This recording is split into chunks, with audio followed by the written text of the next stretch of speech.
I'm not gonna be able to put another song in here that quickly. I just don't know what's in No, there. I'm saying, GM, you have links to all of the other music, so you've had plenty of time. Damn. Okay, all right, whatever. I mean, Wow. I'm just saying, like, if there's a particular song that you would have wanted me to play, you would have. It's on a list somewhere right next to the name of my sister. So yes, there is, but if it's too late now, it's too late now, so it doesn't matter. It's too late.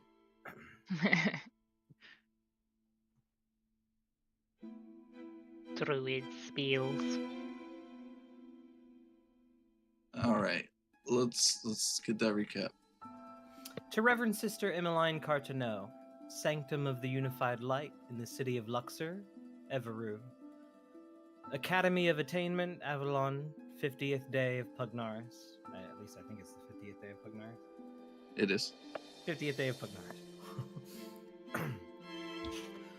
Dearest Emmeline, it has been too long since I last wrote you, though not for lack of thought. You remain often in my mind and ever at the edge of my prayers, though I know you direct yours elsewhere these days. Still, I trust they rise to the same heights, however we name the wind that carries them. I write to you from Avalon Academy, where I have been studying, though the work of late has shifted sharply from theory to reality. The region is unstable, and I fear we now walk through the prelude of something far darker to come. I'll speak plainly. I've encountered a faction calling themselves the Heralds of Reversion. I believe they are a radical offshoot of your faith, the Cult of Unity. Unlike your order's passive reverence for what might come, these heralds seek to hasten it violently. One name has surfaced repeatedly, that of Gareth Blackthorn. He was or is a leader among them, and he is incredibly dangerous. He was supposedly last spotted fleeing from a burning clinic in Lowtown, which is a suburb or sub-district of Mirden, below Avalon. This burning building from which myself and my companions were briefly operating from. But this has not been confirmed and is not widely known. Anything you might know about him would be invaluable. Additionally, if there is any knowledge within your order regarding the heralds themselves, their number, their beliefs, even whispers of their movements across Lysara, I would ask you to share it, discreetly of course. This may be larger than a single cell or city. The cult may not be responsible for these zealots, but it is possible you know more than you realize. I also wonder, how is the Cult of Unity responding to these events? Our king lay dead. A vampiric plague threatens Avalon, and tensions rise on the border of the Wild Peak Mountains to an inordinate level between Grimshaw and Silverthorn. Surely you feel the rising current across the region. All of these events taking place in such close proximity to one another, regionally, and in so short a span of time. Do your leaders offer guidance? Condemnation? What is the cult's position on the heralds?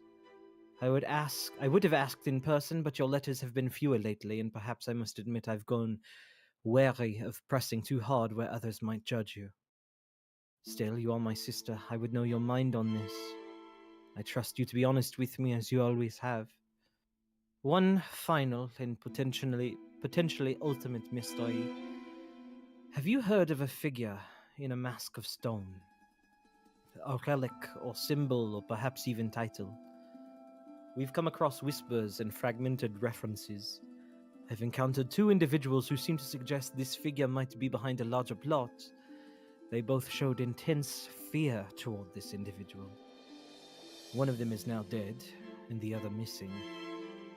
If you've encountered anything in your texts or rites, I'd be grateful for your insight. Now, to less cryptic matters, the king's funeral approaches. I will be attending alongside a small group I now travel with. If you will be there, it would do my heart good to see you again. Too much has changed too quickly, and there is something grounding about the presence of one who remembers where we came from, even if our paths may differ. Write soon, if you can, sister, and carefully, if you must. The world is listening in ways it did not before. With love always, Odin Sen Castile Cottonneau, Milden, Avalon Academy Entertainment. Very nice. And I think upon writing and sending that letter, I will take my leave of the academy. This is still the night before the meeting of the king, right? Correct? I mean, it could be. Well, the meeting of the king was supposed to be Sunday, which is the 50th. So Yeah, just sometime during the day on the day. You could do it the morning of, or you could do it the night before.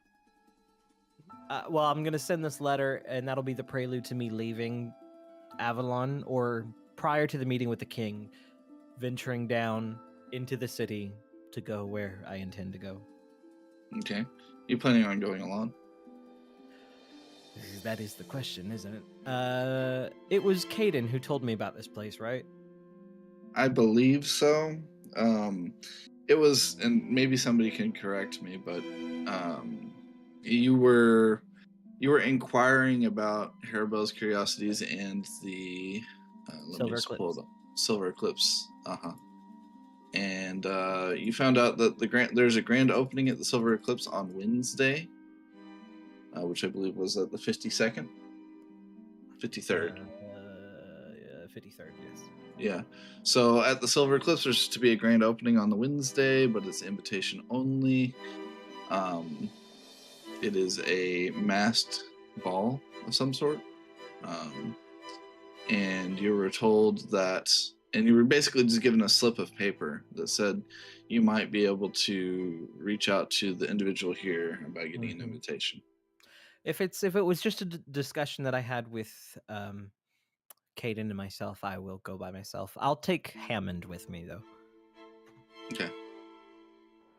I think along the way, I'll have some questions for him regarding any insights he's had or he's gained following my instruction for him to just keep watch over House Moreau. All right. Yeah, okay. We don't need to roleplay that? Or? No, unless you find there could be value in it, but no. Okay. All right. Well, before we do this for an hour, does anybody have anything they want to do? Can I call my dad? I'm scared. I mean, you can try. Okay. I can ignore you. What do I roll for that? No, just kidding. You have to find him first. Yeah, that's the fucking trick, homie. That's the fucking trick. I'd like to hang out at the stables. Okay. I'm gonna go and investigate. At the risk of leaving someone out, which I don't want to do, and I don't want y'all to just be sitting here while I roleplay with the DM for an hour. If you want to come along, I'm totally open to you, like some of you coming to find Odin for some reason, and he's already on his way, and you ask him where he's going and say, okay, yeah, come with me. But I don't want to leave anybody out. I would do that, except it's very out of character for my character, given the seriousness of his family right now. I just feel like my character doesn't care all that much about any of that. No, it makes sense. I think it makes sense for Malachar to not be around. I imagine he's probably either at the temple or out and about, like the city, like looking for clues. Especially if it's at night. Yeah, I also don't think where Odin's going is going to result in anything of great consequence that requires the whole party to be there either. Maybe at a second meeting or a later date with this person, but I'm just going to get something done to facilitate moving forward. That's all. Potentially true. Yep.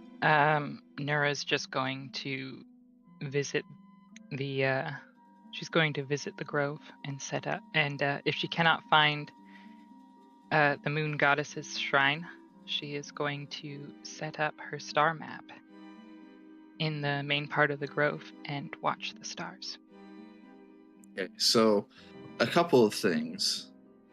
When you arrive to this lost grove within the College of Nature, Again, you're greeted by the same familiar sort of sight when you arrive, which is sort of this flowery grove with a stream running through it into deep woods.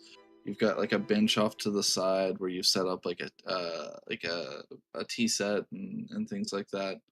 You can see it looks like maybe somebody's been here after you, perhaps Axel, um, but it seems mostly undisturbed. But immediately upon entering, you'll notice something that, I mean, you might have noticed before, but hadn't really paid much heed. When you step from the outside into the grove, it is nighttime, but when you step inside, it is day.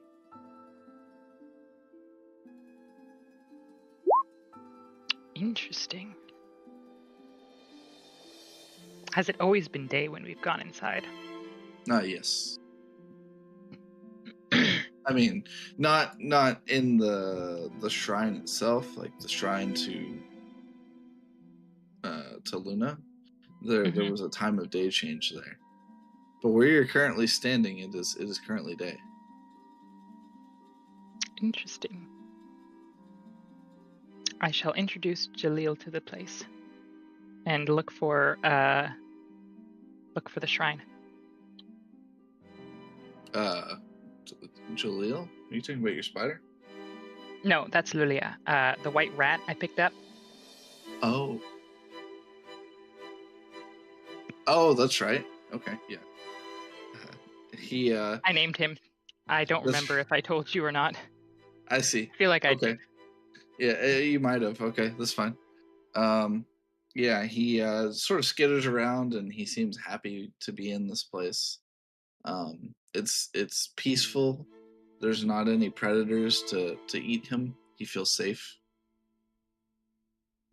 He sort of gives you all of these sort of feelings or intentions just through simple nudges and shakes of his whisker. He doesn't actually have the ability to talk to you, but you could always cast a speak with animals if you wanted to talk with him. But...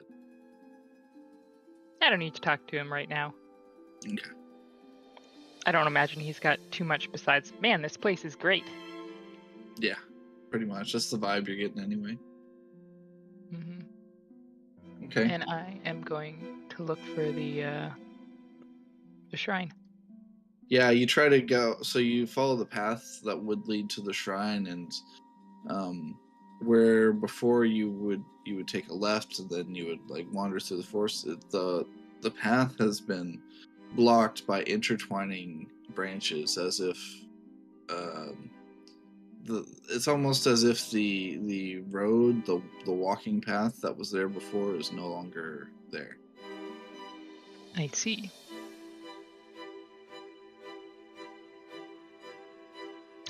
Well, then I shall stop there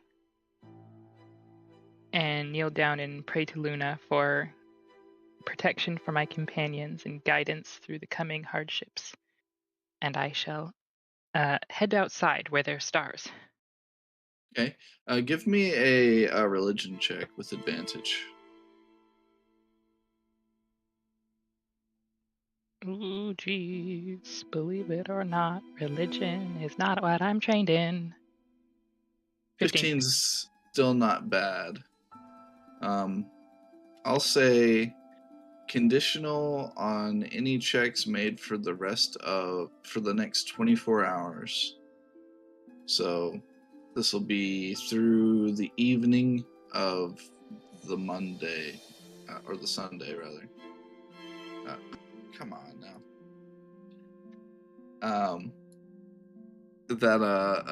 There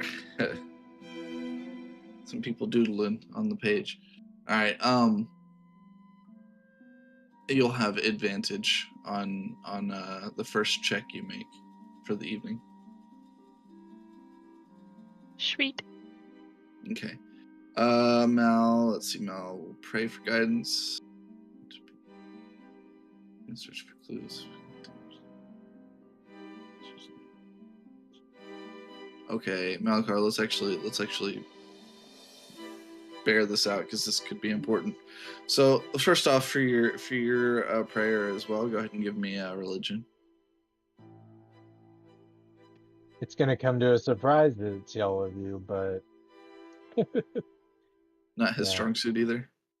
I don't think so. I'm pretty sure Mal is better at talking his conversations and beating people up. Not much else. Let's see. Where is my religion? There it is. Hey. Okay, yeah, 14. I assume you do this at the temple. You feel a warmth, and you feel as if like your prayers are being answered, but you also feel as if you are being protected by the prayers of another. It's a strange feeling. It's like somebody's there blessing you, but you're not there to see it. Interesting. Yeah.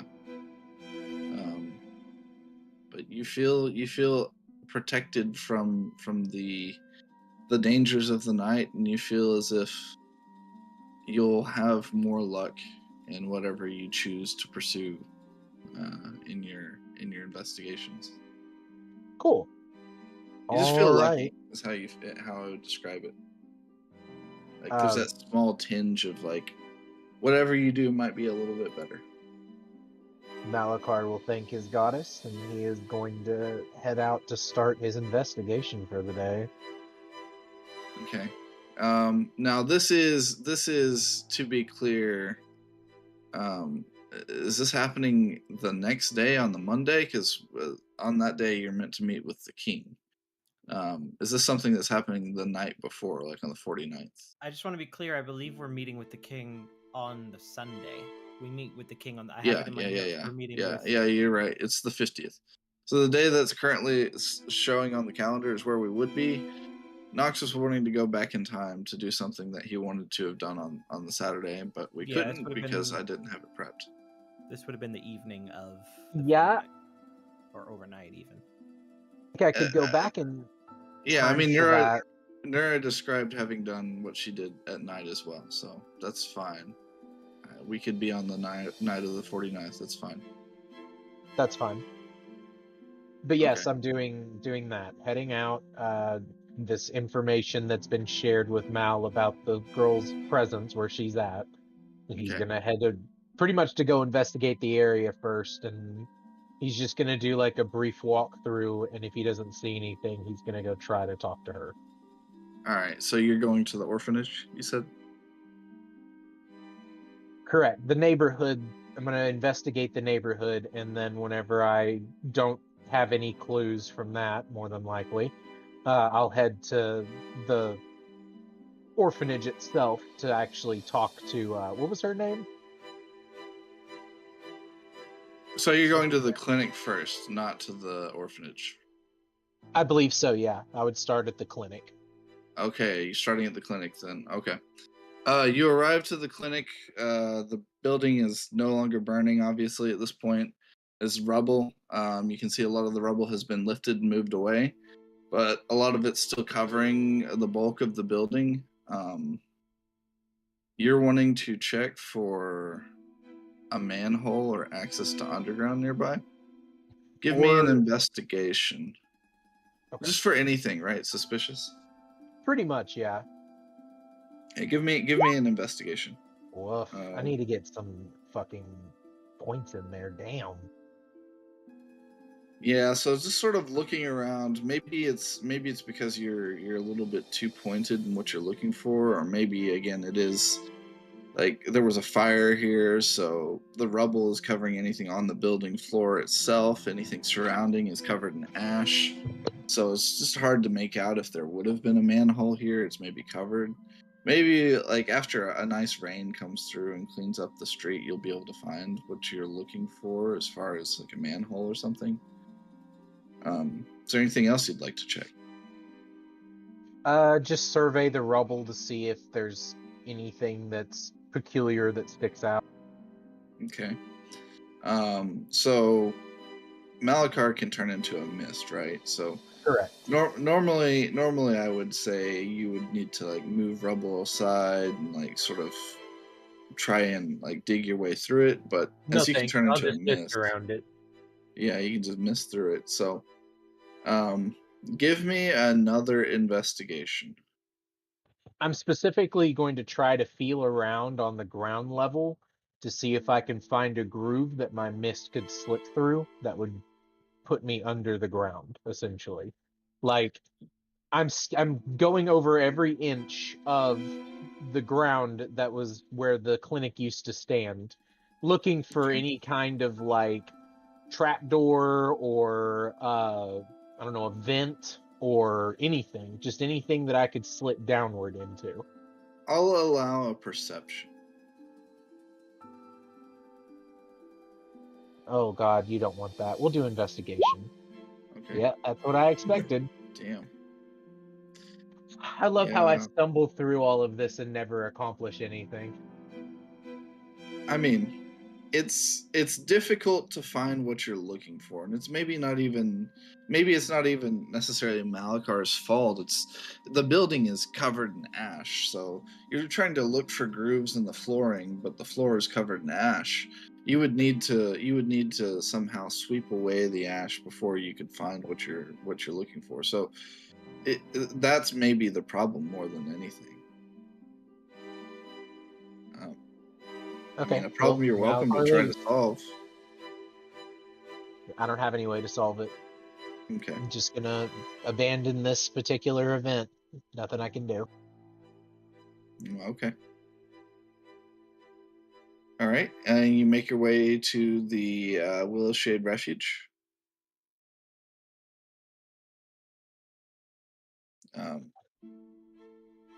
Now, I assume that when your friends went to, I think it was it Neuro that went? Yeah, when Neuro went to the orphanage. Yeah, when Neuro went to the orphanage, I assume this information was passed along. So you already sort of know what to expect. That the children sick with the what's it called, the spell plague, Aravina spell. the Aravina spell plague, that they're in a wing, like a western wing on the second floor. When you arrive, do you just like sneak your way in, or do you like show up at the door and be like, "Hey, I'm here to see Sophia"? Yeah, I'm just gonna pretty much come in normal. There's no sense in sneaking. Okay. A couple of the kids who are still around, some of the older kids who are allowed to be playing this late at night, will come up to you. "Hi, mister." He just sort of looks over his shoulder at them. And they he's covered in scars. He looks horrific. But he'll kind of squat down and look at them. Yes. Oh, one of them looks a little scared, and the other one's like, sorry, I didn't realize." And he sort of starts to slink away, and the other one's like trying to calm him down. It's like, can we help you? What was her name? Aravina? Sophia. Sophia. Why am I getting Aravina? Anyway. Aravina is the name of a country that she's from. That's what it was. I am looking for a girl named Sophia. Have you seen her?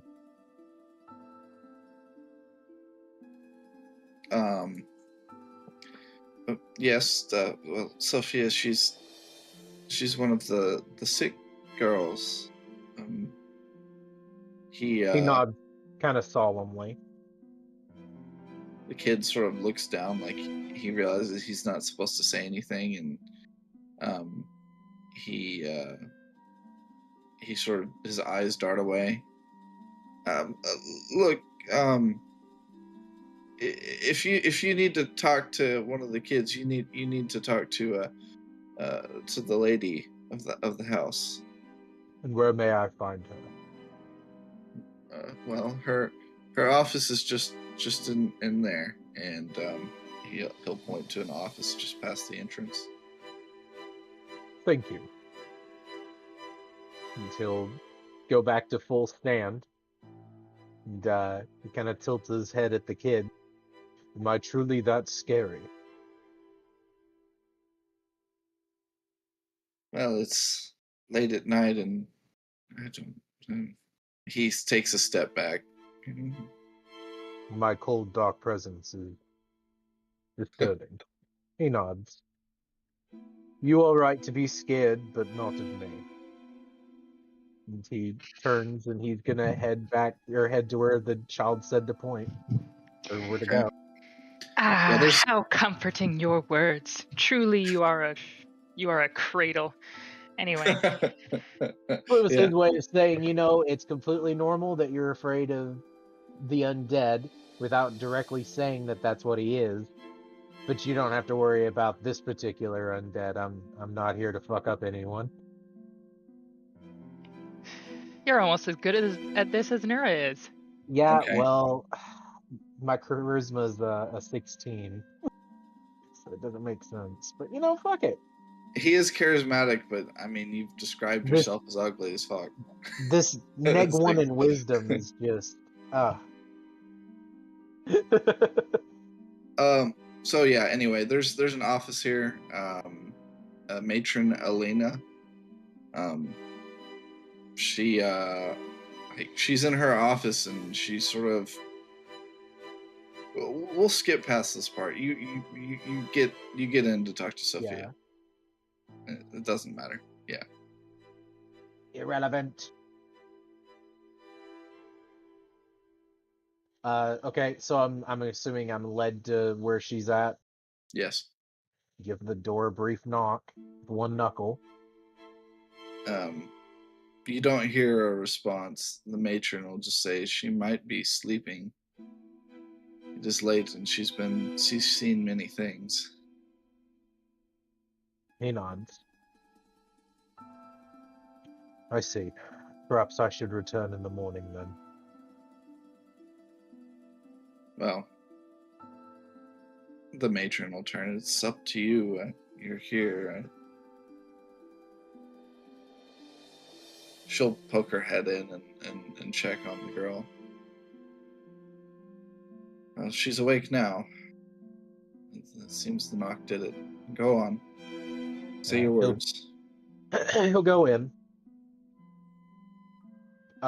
He kind of looks at her for a moment. Good afternoon. Sorry. Malachar. He smiles a little. Hey, kid. She smiles at you and sits up in her bed. How you holding up? Oh, I'm fine. Elena's been very nice to me. And she said, Papa was out. He would be back for me soon. He nods.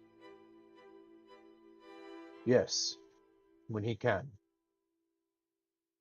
I wanted to ask you a question while it's still fresh on your mind, and you're welcome to deny answering if you so choose. I know that these past few days have been difficult for you. She looks worried, but she nods for you to continue. You, unknowingly perhaps, had a vision of my sister. She tenses up, but she's prepared for this question. She's already been asked on it once before. She nods. Yes. He nods. Do any of the things in that room look familiar to you? Any of the medical equipment or lab apparatuses? She shakes her head. Again, she drew the picture, but just threw it away in shock. Was the description that Nura had received. I didn't really look at it. When I was drawing, I wasn't myself. I lose myself when the power takes over. He nods. I see. Very well. He stands there for another moment. I wish that there was some way that we could help you. She smiles. I'm just happy to see you again. He gives a grin. Well, perhaps I'll see you again in the morning. I'm sorry to have disturbed your rest. She shakes her head. No, you're fine. I had a nightmare anyway. He nods. I used to have nightmares.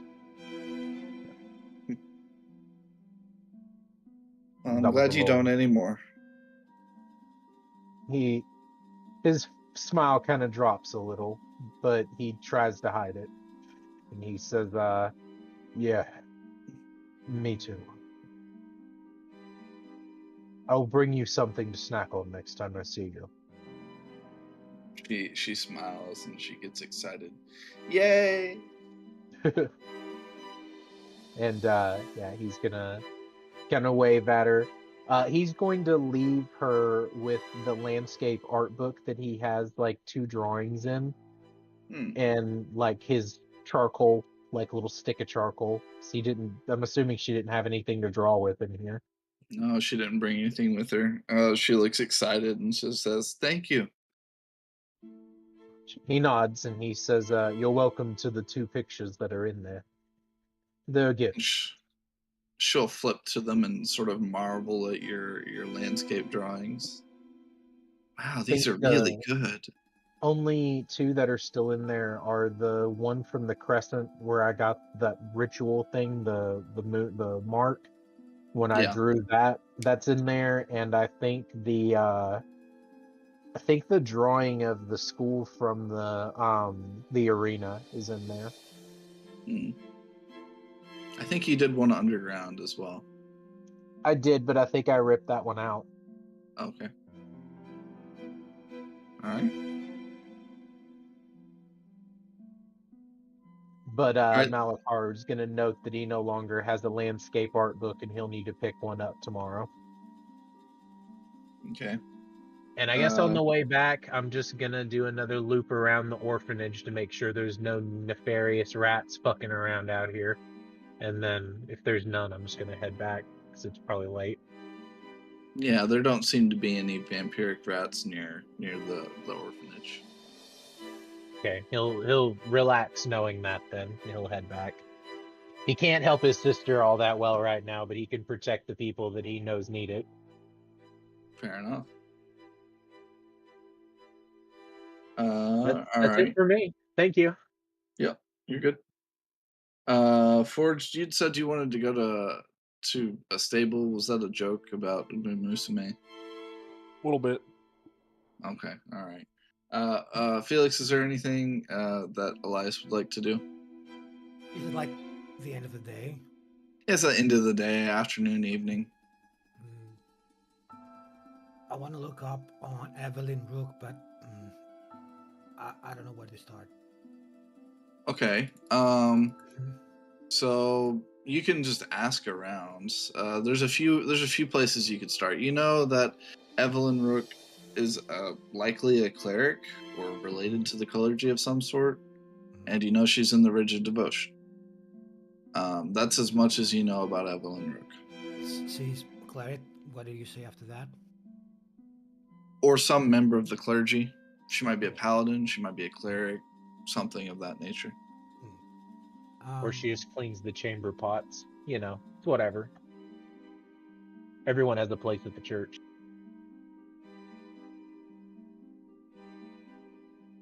I don't know. I was thinking maybe go somewhere to the low town, near the clinic, maybe the tea shop, or like some low inns that they have gossip to pass around. for some coin. Yeah, you can do, maybe you just go into like a tavern or something looking for information. Give me an investigation. Yeah, with a 13 investigation, I'll say that you gather that Evelyn Rook is a cleric at the Temple of Subortus. Let me pop that onto the map here.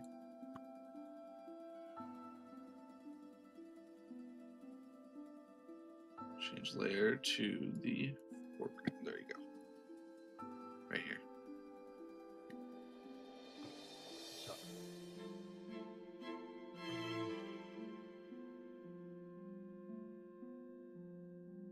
I don't know if I have the time to go there, like the rest of the day. How far is it? It probably would not be something you could do today, but Well, could I guess potentially be done tomorrow. Like, you could do it in the morning. Yeah, but at least I have the information and write it down. All good. Okay. Yep. All right. So Odin, you make your way down to the Gleamered Way, following the address given to you. You're not really told who or what you're looking for. You just know the address and the name of the place is Soul's Reliquarium.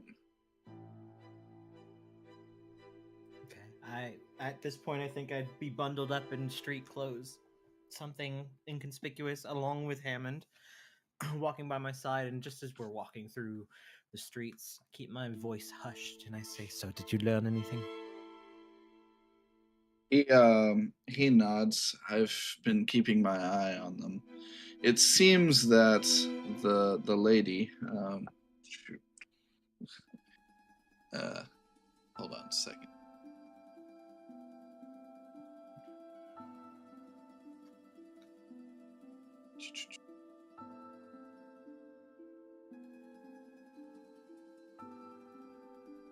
Lady Aridia has been talking to other members of the Avalon. What do you call it? Jeez. I don't know. You call it like the parent-teacher organization. I don't know what you call it. The board of directors, investors, some sort of board.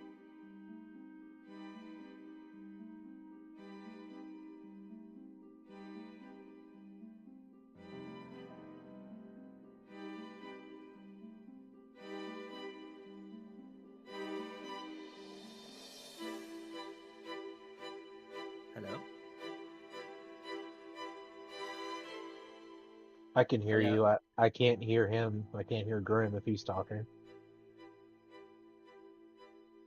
Did he die? Grim It might would have seem that way, exploded. Hoff. Is Texas undergoing storms at the moment? I know I'm in a terrible rainstorm at the moment myself. Who knows?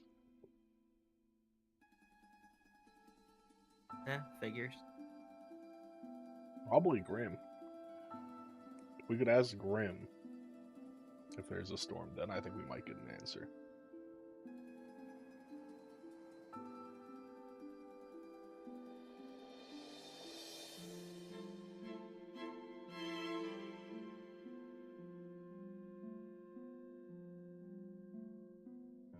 Guessing Doesn't something look like- happened though. Doesn't look like he. Oh, yep.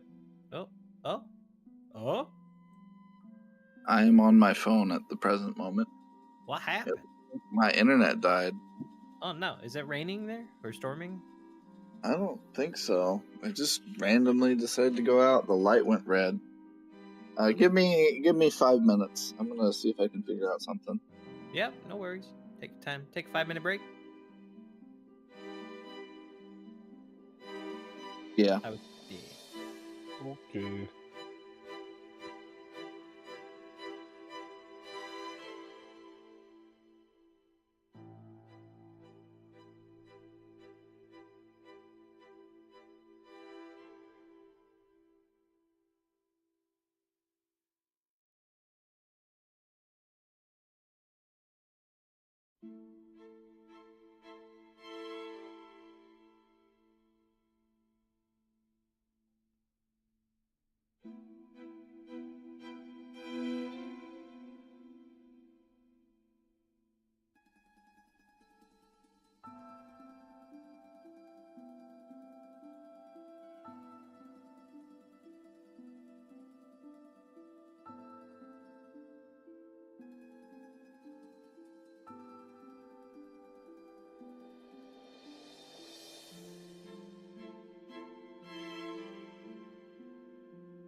Looks like it's restarting. Who, man? Who?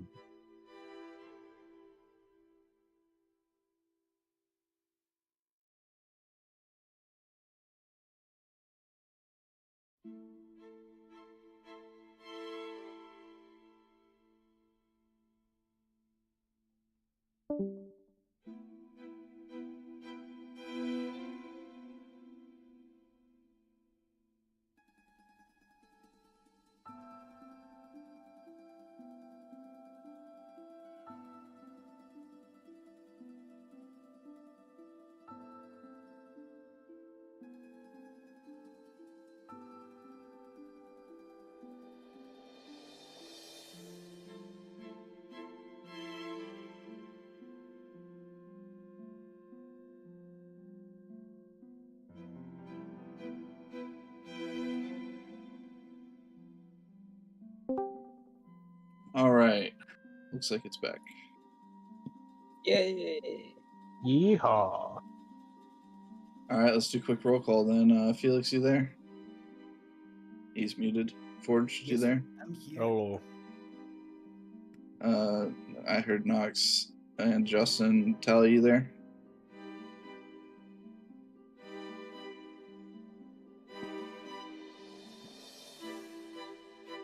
.404, tally not found. She took the 5-minute break to go make tea or something, probably. Most likely, sir. I think it's been 5 minutes, right?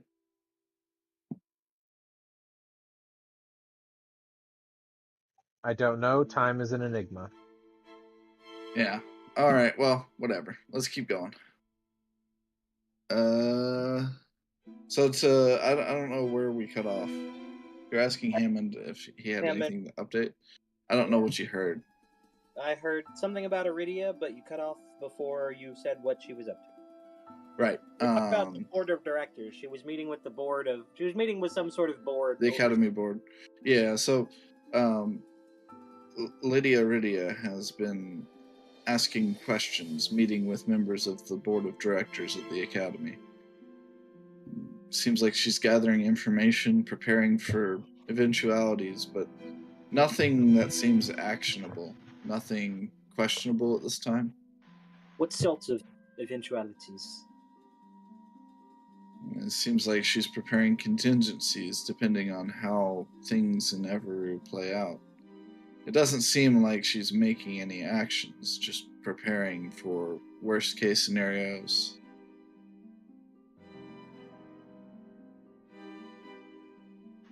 She's trying to expel us.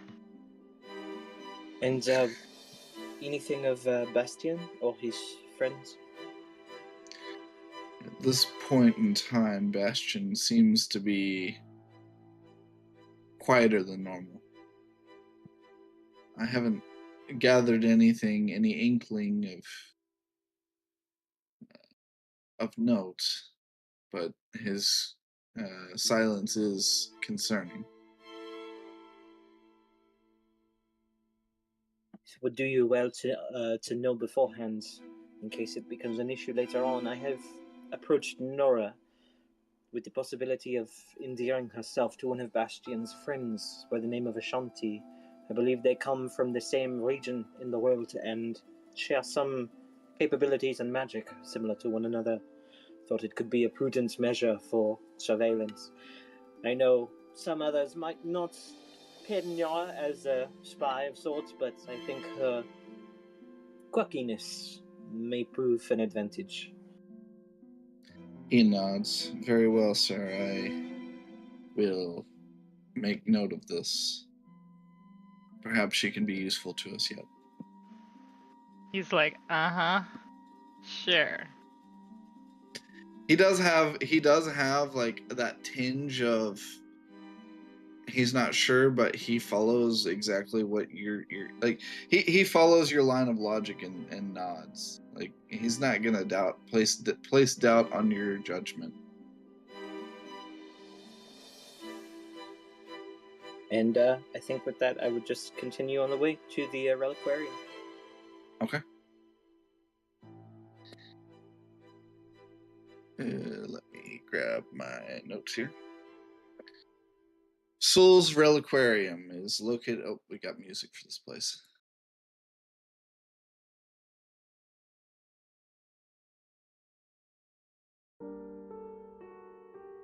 Soul's Reliquarium is located deep within the winding corridors of Gleamward Way, nestled in a narrow bend of the street that most pass without realizing. To the unattentive eye, there's nothing there. Perhaps a blank wall of ancient stone, or a cluster of flickering lanterns casting odd shadows. But those who are meant to see it do. For them, the world seems to shift ever so slightly. The air thickens and a previously unremarkable alcove reveals a grand storefront of blackened glass and gold leaf latticework. You don't recall the exact moment you noticed it, but it's simply there now. The building itself seems larger than it should be, stretching upward in smooth spirals of onyx and marble veined stone, intricate carvings lining every column, depicting mythical beasts locked in an eternal waltz. Runes shimmer faintly across the surface, illusion magic, no doubt, layered in such a way that the mind overlooks what it cannot comprehend. The door itself is set in dark oak with gold leaf intricately filling out the wood grain.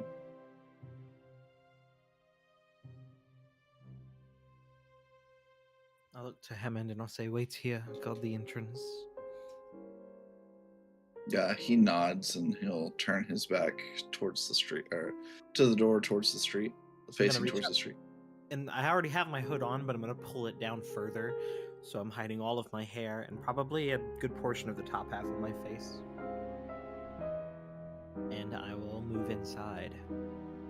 Okay. Despite the heavy appearance, the door swings open with ease.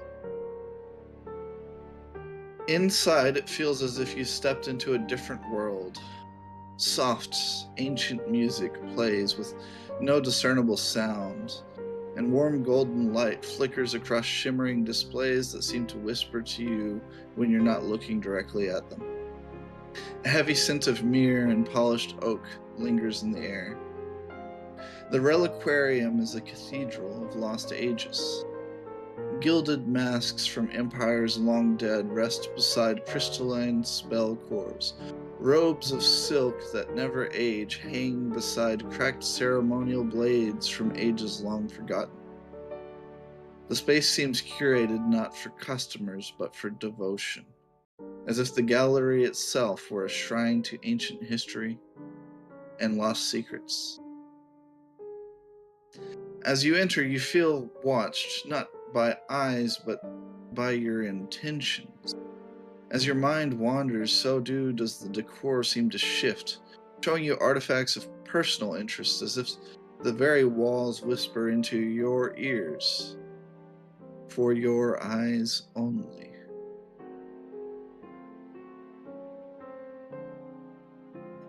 recognize any of these personalized artifacts?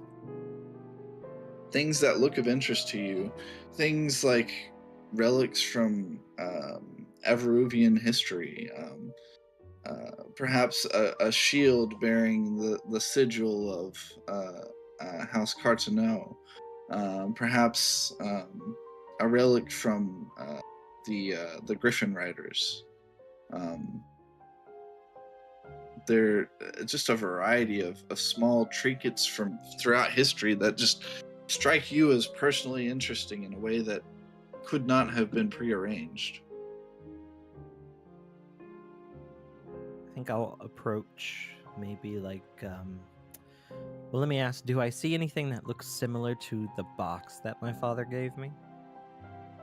As your mind sort of twists and thinks about this box, you see an arrangement of shelves sort of make their way before you, and you can see similar sort of puzzle cubes arranged on a table. I'll approach one and I'll reach out to try and pluck it up if I can. As you touch the cube, it's sort of gingerly, you feel in your hand almost as if it's ethereal. It's there, but it's not. And you hold it up and you look at it.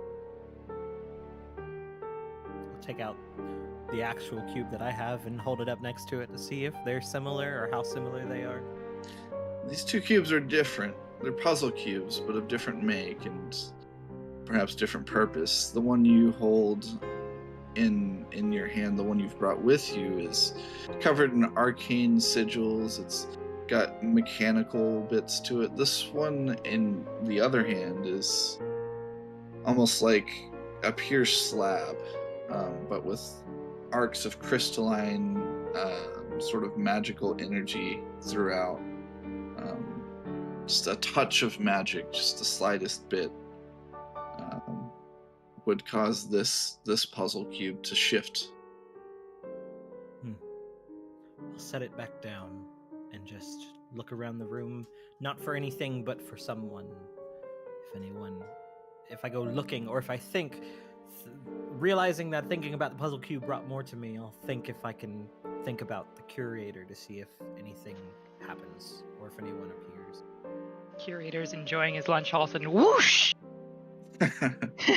Oh god, right in front of a customer. Suddenly emerging from a corridor you had not noticed is a tall tiefling man. Apoc Soul, the proprietor. Apoc is a tiefling. Let me grab the handout before I continue reading him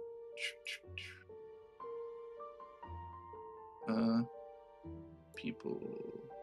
Weird. Keep your thoughts to yourself, Felix. Alright. Apoc Soul, the proprietor. Apoc is a pale-skinned tiefling, his features sharply cut and aristocratically cold. A crown of horns curves back over his head like twisted branches of bone, though one, broken off in some long-buried altercation, has been capped with an elegant silver fitting, etched with warding sigils that catch the candlelight. His beard is trimmed to geometric precision, matching the symmetry of his tailored coats and gold-threaded gloves. Around his shoulder he drapes rare furs from far-off lands, each with a story to tell. His expression is calm, measured, his voice cultured and low.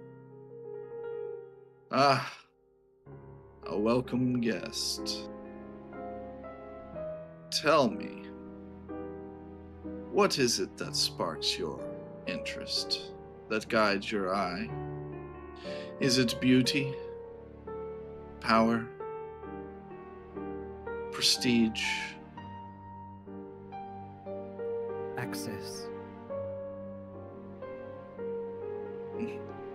He nods knowingly, and as he speaks, I want you to give me an insight.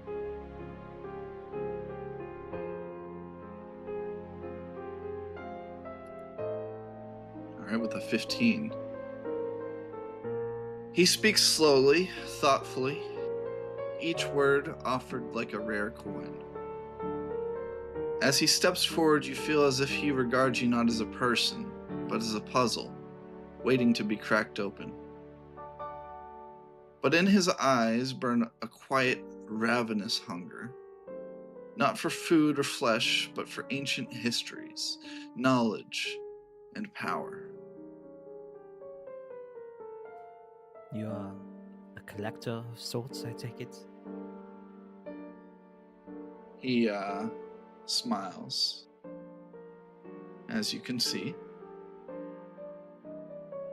You have a great many things here. Intangible and ephemeral. Is it illusion or is it real? Oh, it can be very real if you so choose. And he waves his hands. And a nearby pedestal is sort of lit up by the chandelier on the ceiling above you, sort of focuses its light upon the pedestal. And there seems to be what appears to be a single silver bell, nothing special, suspended in midair. This bell, for instance, it rings only for the dying. A gift from a funeral cult of old Lasara. Some say it tolls before the soul even knows it is leaving. And he walks over, and with a long sort of sharp fingernail, he taps the edge of the bell, and it makes no sound. It seems that you are safe for the time being. And he smiles. That is well.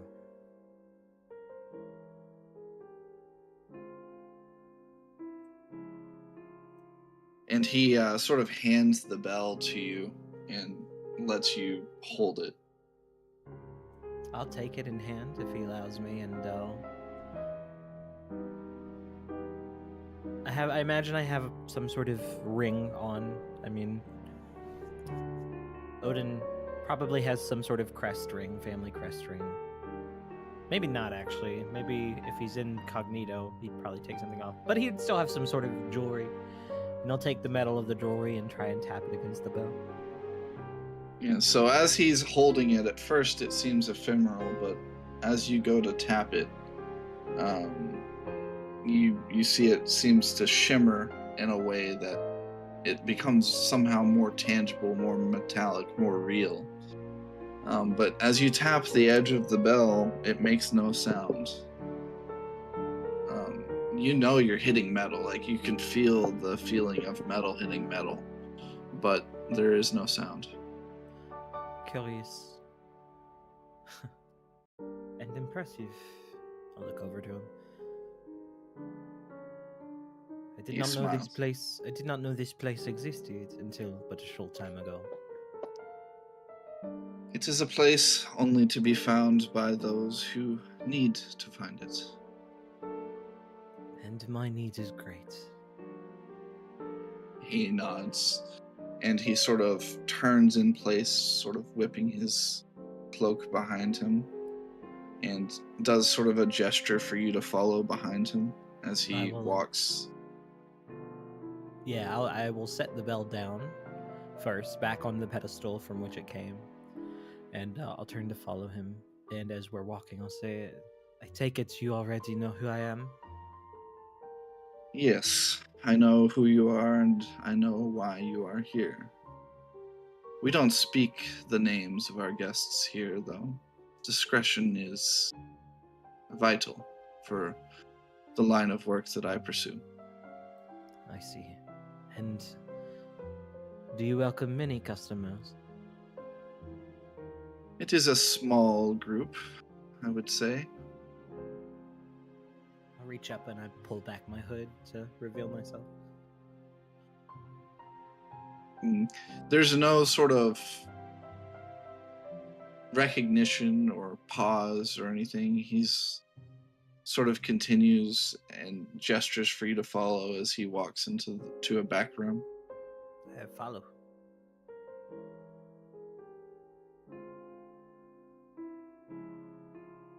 I think as I'm walking along, My eyes will again scan the room, and they'll go to firearms to see if anything pops up just out of chance. I believe firearms to be a relatively recent invention, but I'm curious just to see what happens if I think about it. Yeah, as your mind wanders to firearms, a few of them appear before you, sort of on shelves. They are sort of almost patchwork, like sort of rudimentary arms, mostly intended, as you can tell just from looking at them, for game hunting. Some of them with silver sort of filigrees and golden sort of handles.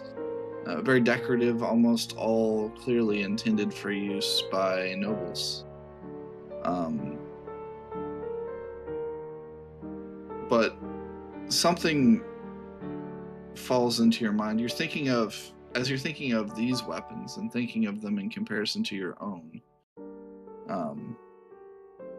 you see floating almost in the air, sort of circling as if to form some whole of an object. You see runes and crystal and wood not yet shaped into a weapon, as they appear almost as if they're trying to form themselves into the shape of your own Gungnir.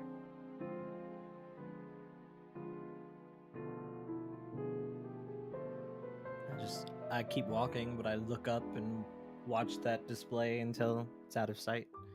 Turn back around. I imagine I'll turn around and walk backwards, looking at it, just sort of in awe, and then turn back around and follow him back to the back room. As the back room door clicks shut behind you, the heavy velvet muffles the sounds of the showroom beyond. The air here is cooler, dry, and faintly scented with myrrh and old parchment. Every surface gleams, polished obsidian walls veined with silver, display cases of levitating relics, and a domed ceiling painted with a swirling celestial map that subtly shifts with each breath. Apoc's soul, no longer posturing in his public image, shrugs off his extravagant fur-lined cloak. Underneath, his frame is lean and wiry, clad in elegant but functional silk wraps. His expression sharpens, less merchant, more magistrate of hidden truth. He removes a small crystal key from an inner sleeve and gestures to a small drawer embedded in the wall. Enough of the petty trinkets and illusions. You did not come here for baubles. You come here because you are seeking secrets in the dark.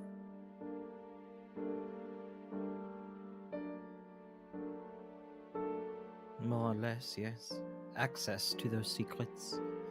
An acquaintance of mine directed me here with the hope that you might be able to, whoever you are, provide me with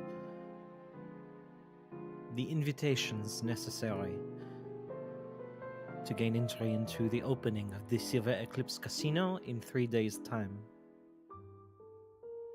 He nods, and he will place the key into the drawer in turn. Normally I could acquire an invitation for myself alone with relative ease, but I seek 5 in total. As he slides the drawer open, he reveals a small metallic tray upon which are set 5 matte black invitations, each sealed with wax-stamped shape of a serpent devouring its own tail. Along them lie 5 masks, each a different design: a porcelain fox, a mirrored owl, a lacquered horned stag, a silver harlequin, and a featureless gold oval. I'm gonna post those in chat so you can fight over who gets what. I'm already taking the gold oval. It's too late. I'm here. The masks shimmer faintly with enchantment, almost breathing, waiting.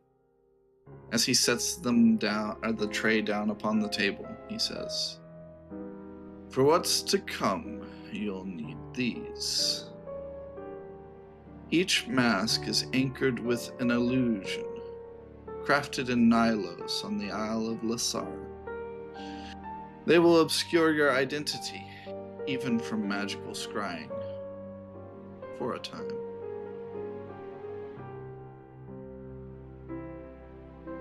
How is it He- that you... Sorry, go ahead. He sits and meets your gaze. Go ahead and say what you're going to say. How is it that you are so readily prepared for what it is we seemingly required? It is unnerving, to say the least. And you look into his eyes, and you would expect in his eyes to be like a spark, but rather what you see instead is, as he tilts his head forward, the silver tip of his broken horn catches the room's light and seems to sparkle in response to your question. "I deal in leverage, Lord Cartano. This is but one of many tricks up my sleeve." And what leverage do I offer you now that you helped me with this? He waves his hand. "These I give freely. Call it a gesture of mutual understanding, or a down payment if you prefer." Insight check! Yeah, give me an insight. Not great. With an 8 insight, you get the feeling that you can't trust this guy, but that he clearly has a vast access to information. You get the feeling with that 8 that you could get a great amount out of him, but it would potentially cost you dearly. He continues, "But let me be clear. Everything else in this room, everything you might ask of me from this moment forward, has a price." And as he says this, he lifts his hand and twirls it lazily. Runes flare to life in the air around you. Delicate web works of financial history, your minor family's holdings, expenditures at armories and tailors, an investment in a low-town tea shop, even the material bill for your weapon, all laid bare. Sol is showing you a terrifying truth. From the moment you've entered this building, your material worth was already known to the smallest detail.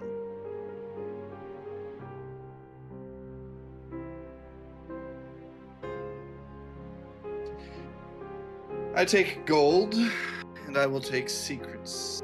I will take memories if they're sharp enough to wound. I will take loyalties, yours or another's. A smile in public, a glance at courts, a hesitation in battle. Or if your hands are truly empty, bring me something I do not already know. I do not know what you do not already know. Ask your questions. Perhaps we can come to an accord. And he leans back. What business, if any, do you have with the Heralds of Reversion? He nods and says, "My connections have helped them smuggle goods in the past." And yet you do not strike me as a man entirely devoid of morality, ethics. I would wager you have also helped the king in times past as well, playing both sides for fools. He shrugs and says, "Perhaps such secrets have a cost, you see."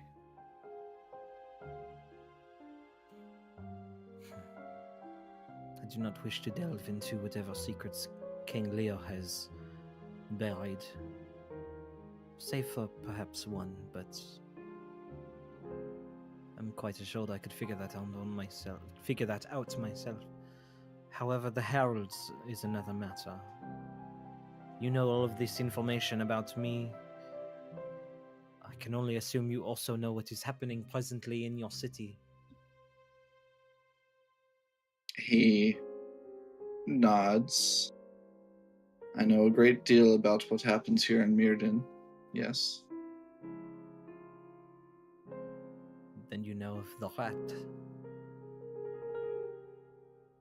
problem, for lack of a better word. You speak of the rats growing out of Lowtown. He nods. Yes, I know a few things.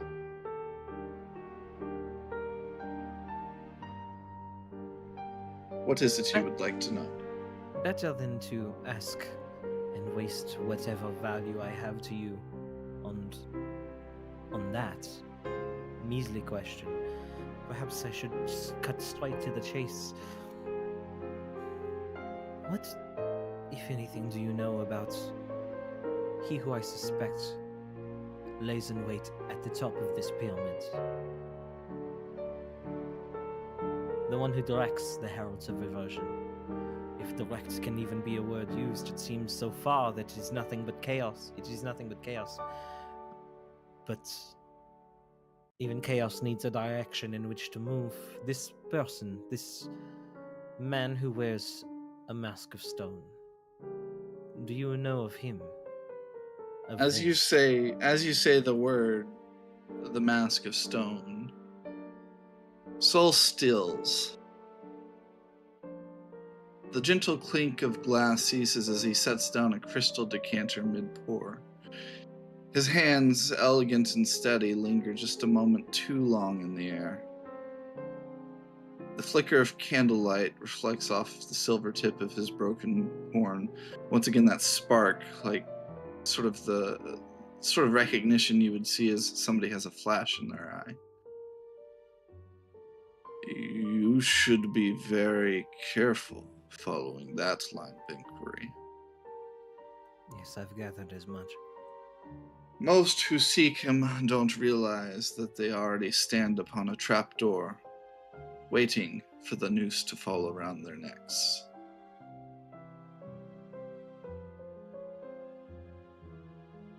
And he places the decanter down with a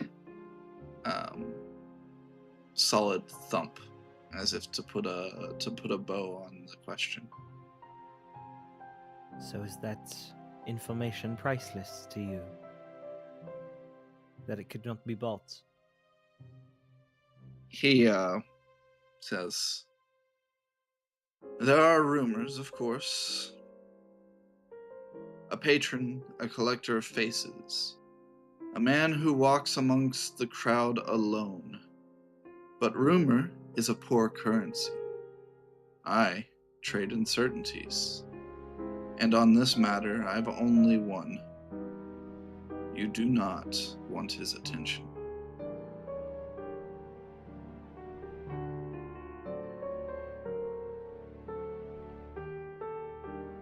Can one man be so great a threat? He just sort of takes a sip of his, what you gather is some kind of a bourbon.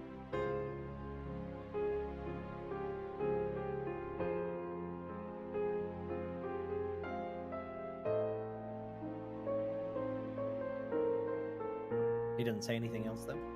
He doesn't, no.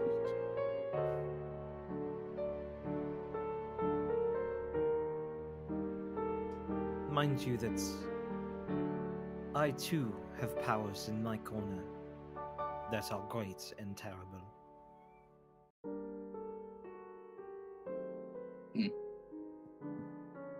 He watches you. Like, you can see he's looking you over, trying to puzzle together what you know and what you don't know. Give me an insight. Okay. I was so close. I was so close to like 13 or 18 or whatever that was. What is it? Yeah, with a 7, I mean, he's not letting on that he knows anything. I mean, he's heard of the name. That much is certain.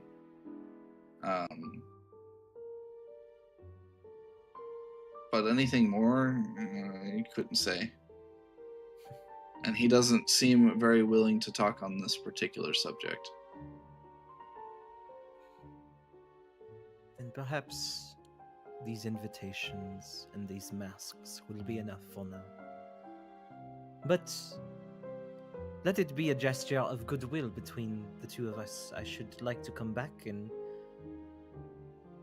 browse your wares, perhaps, in the future.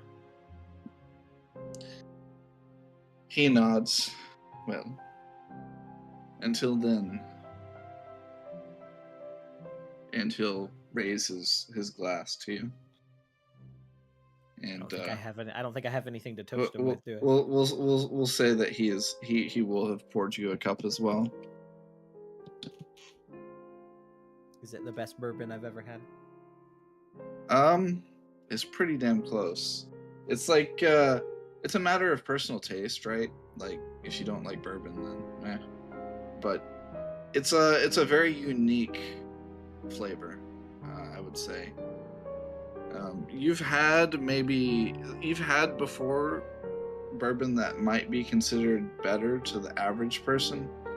This is more of an acquired taste, more of a, if you like this particular flavor, this aroma, then it will do more for you than it's his niche, essentially. Perhaps one of many that he likes to collect. I have your words that no name will be spoken once I leave this building. My presence here will be forgotten. He nods. Secrets exchanged here. They are anonymous.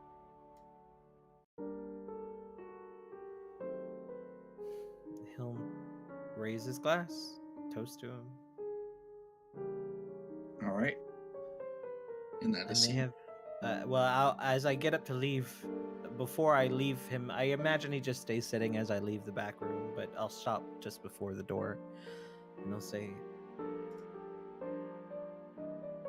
depending on what is to come, I may return with further questions that require answering. Questions I would be able to pay, and you would be more inclined to answer. He nods and sort of raises his glass again towards you as if like speaking words with the glass, and he says, "Until then." He tosses his hood back up and goes out. That guy's fucking cool. I like this guy.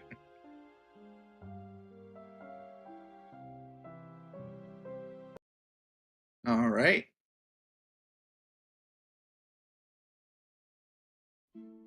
So, that was that evening. The next day comes around, and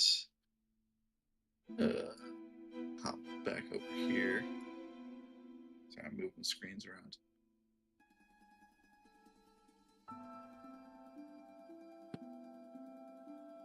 So, next morning has arrived. I believe some of you had some things you wanted to do before meeting with the king.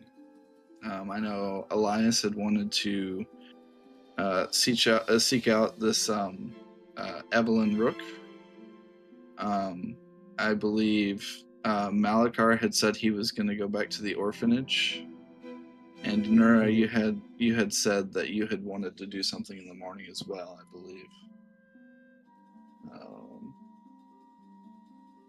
Yeah, you were going to go back to the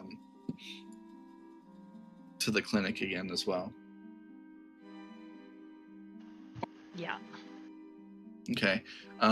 Just for the sake of making sure everybody's getting to do what they want to do here, Oral, is there anything you want to do in the morning before meeting with the king? Not really, no. Okay. And Odin, is there anything else you would like to do? And you could join one of the others as well if they're around. I will take the masks and invitations, and I imagine in my chamber or in my workshop somewhere there's a safe. I will put them in a safe that only I have the access to. Okay.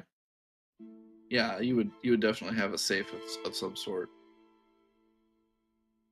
Probably the only safer place that you could find is if you put it inside Callison's interdimensional space in her closet or something. Forgot about that. Malakar, you have one as well. It's just not quite as large. I'm the bastard. My funding was whack, yo. All right. Let's start with Nura. Yeah. So you wish to return to the Navarro clinic. You're trying to see if you can find any sort of scent or track from Dr. Navarro before the scent has gone too far. Yeah. Okay. Are you doing this in an animal form? Describe for me what you're doing, how you're investigating. I take on my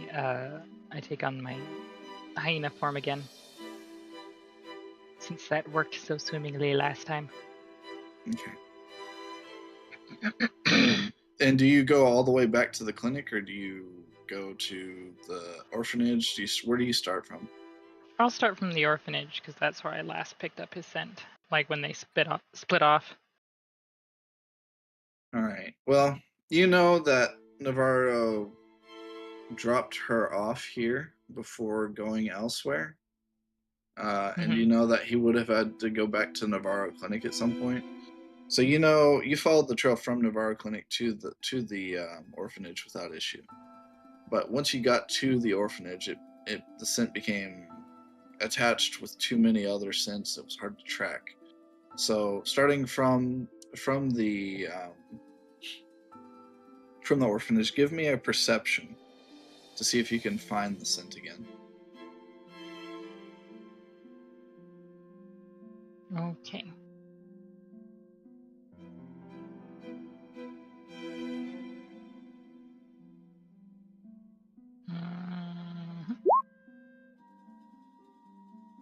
Oh wow. 22. Okay. With a 22, you managed to track on to the lingering scent. And you would think it would lead you back to the Navarro Clinic, but it seems like it takes a detour. Ooh, excellent.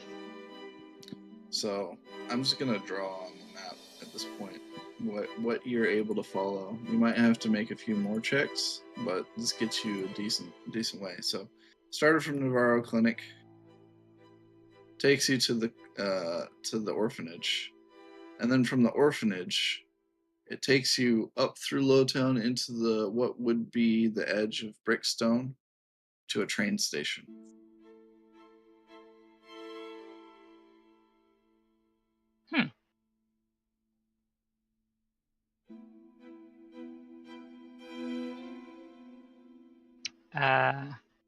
Now it's going to be hard to figure out what platform does it go to. Okay. Give me another perception.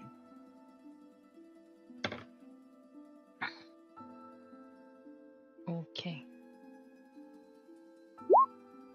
21. 21. Okay.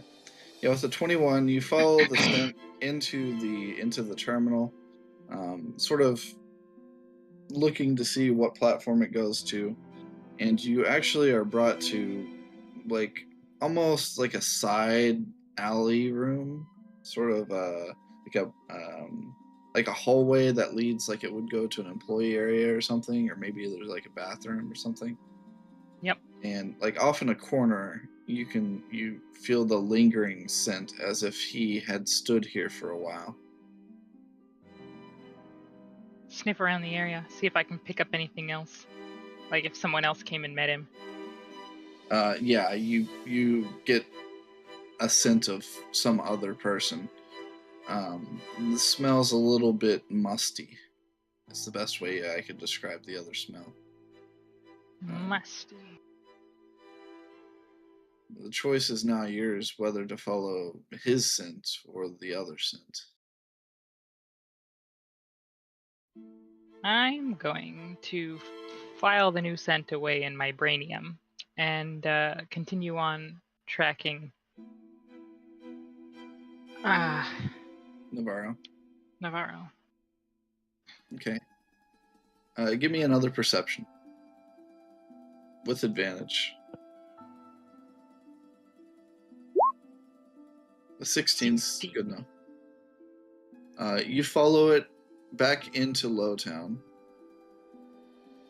And you come to the outside of a warehouse. Okay.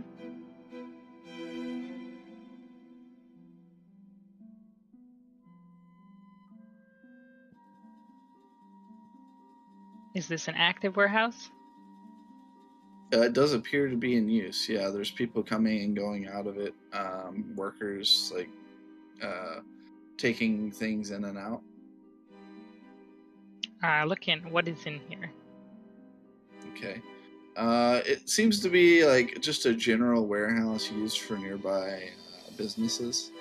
So you might find some tailored goods. You might find like foodstuffs. It's a variety of different things. You follow the scent into the building. A couple of the workers sort of like jump back as they see a Come hyena. trotting in. Yeah. But nobody really stops you. I think you had a scarf or something that denoted you as a druid. Maybe like somebody might have stopped you, but they decide it's not worth it.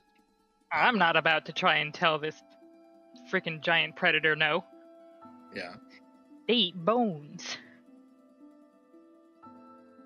But yeah, you make your way inside and you follow the scent to like a pile of boxes. And it seems like whatever the scent was, whatever maybe he had carried here, maybe some kind of a bundle, it seems like whatever it was is no longer here. I'm gonna give it a good sniff around to see if I can figure out what was there. It's hard to really tell. It didn't have a very strong scent to it. Give me another perception. We'll see if you can key on this. If I can parse it out. 16. Yeah, I mean, Not rolling, very good. You just roll well. 16 is good for level 3. Remember, right? There's a distinct smell, a scent of silver.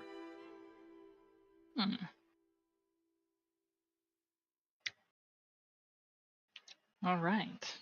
Can I continue tracking Navarro from here? I feel like we've had like somebody was gathering silver, but I don't remember who. All right. You at this point you've made enough perception checks. The scent of Navarro just goes straight back to the clinic. Not very helpful.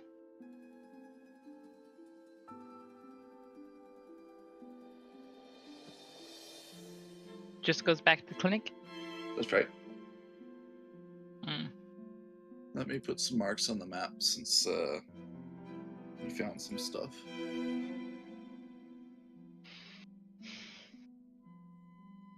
Didn't mean to do that.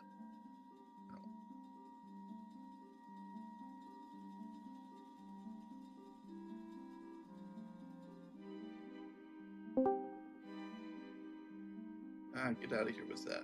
Who's there? Lane! It's the boy. Hello, Here my comes friend. The boy. What is happening? Nura is running around as a hyena, tracking the scent of Dr. Navarro. And she has found that Navarro, before the fire that burned down his clinic, he took Sophia to an orphanage.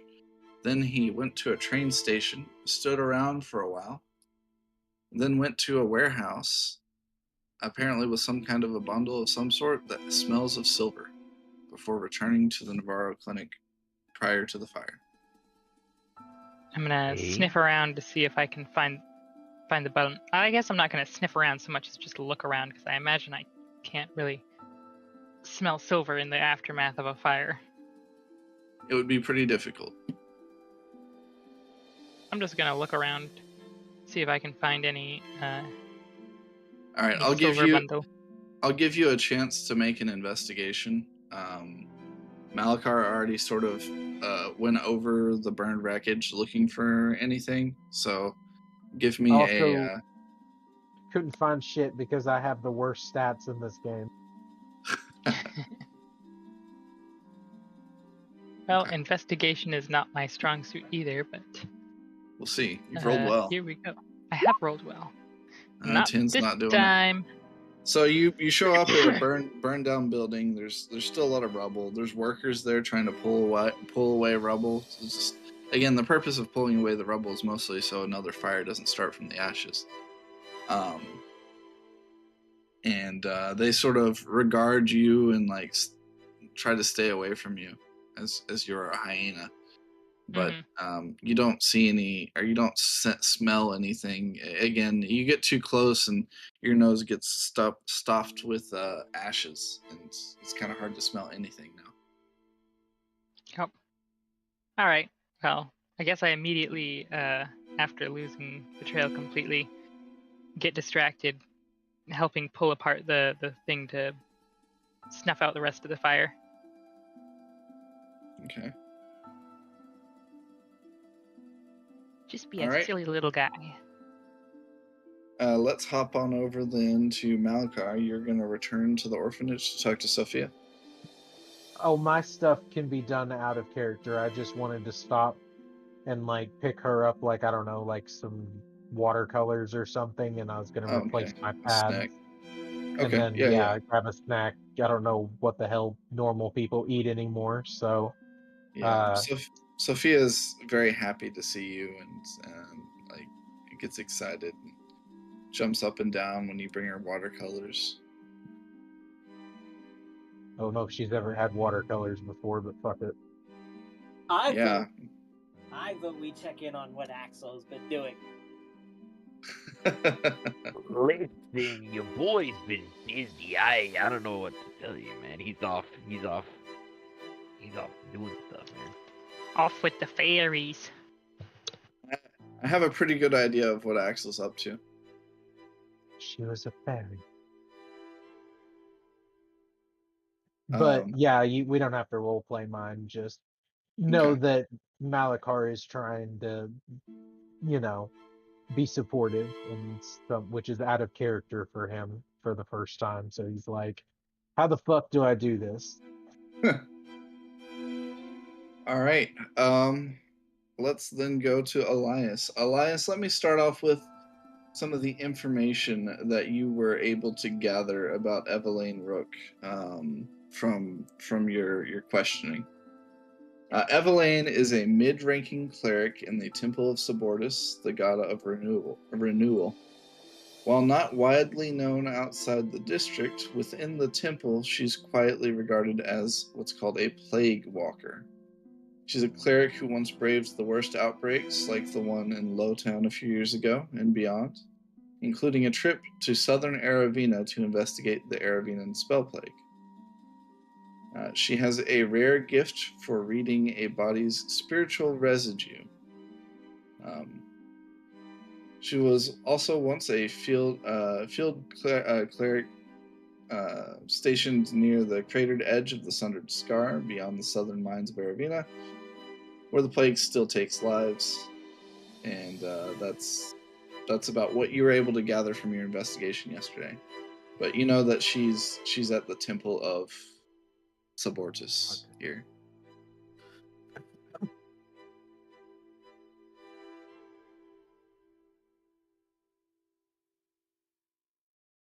Well, I guess I'm going there.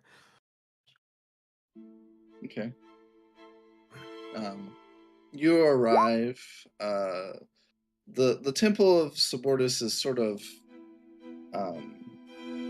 very peaceful, almost like what you would find at the College of Balance. Except rather than sort of calming sort of monks and prayer, this is more of a feeling like people bathing in the water of the pool below to cleanse themselves. You see people, elderly people, coming away and performing physical feats not that shouldn't be possible for their age. That is sort of the vibe you get from the Temple of Subortus. Interesting. Do I have to like climb 1,000 steps? No. Okay. I mean, you have to walk through the Ridge of Devotion. There's not like an active train network up there. Like you can get up there, but you have to walk basically anywhere up there. So yes, technically. Yeah. No, all good. It's like my morning stroll. All good. Yeah. I'll get in. I guess I will just ask the first cleric that I encounter and ask for if I can have an audience with Miss Evelyn Rook. The first cleric you talk to sort of scowls a little bit and says, "You can find her tending to the quiet wing." Thinking, where would that be? And she'll turn and point. "'Tis the annex reserved for those magically afflicted, those suffering from arcane trauma. Be careful slinging any spells there. You could worsen their conditions." Of course. I will keep my hands to myself. She nods and sort of just steps aside. Yeah. And I guess I will go to the chamber of silence, whatever you called it. The quiet wing. Close enough. You gather that the clerics here are looked down upon by the others here at the temple for whatever reason, maybe internal politics. But there's only a couple of them here, and it's easy to pick out which one must be Evelyn based on the fact that there's 3 of them, 2 of them are male, and she's the only female. She seems to have just finished up with a patient and is replacing a water bath when you approach. Yeah, I go and I clear my throat to get her attention. Good day. Are you Miss Evelyn? Oh, yes, that is I. Did you have business with me? I guess yes. I just need to ask you some questions about Mr. Navarro, if that's possible. Oh, Vicente. Yes, please. And she sort of sets down the water pan. Follow me. Would you like me to wait to finish? She shakes her head. I've just finished. It's fine. I have a few minutes. And she'll lead you to sort of an outdoor pavilion and just like find a bench, and she'll sit and gesture for you to sit as well. So, you know, like the rundown, as you you probably know by now. Know what? about his clinic burning? She looks shocked. No. Oh, that's oh. What if Sophia? Sophia is. And I think both of them are safe and sound. she looks relieved. Okay. She wipes her brow. That is good. Okay. Well, thank you for bringing me this news. Yeah. Navarro. mm, I- he's considered to. It's not for sure, but people think that maybe he's involved with a cult. And She looks. Give me an insight. yep. Side.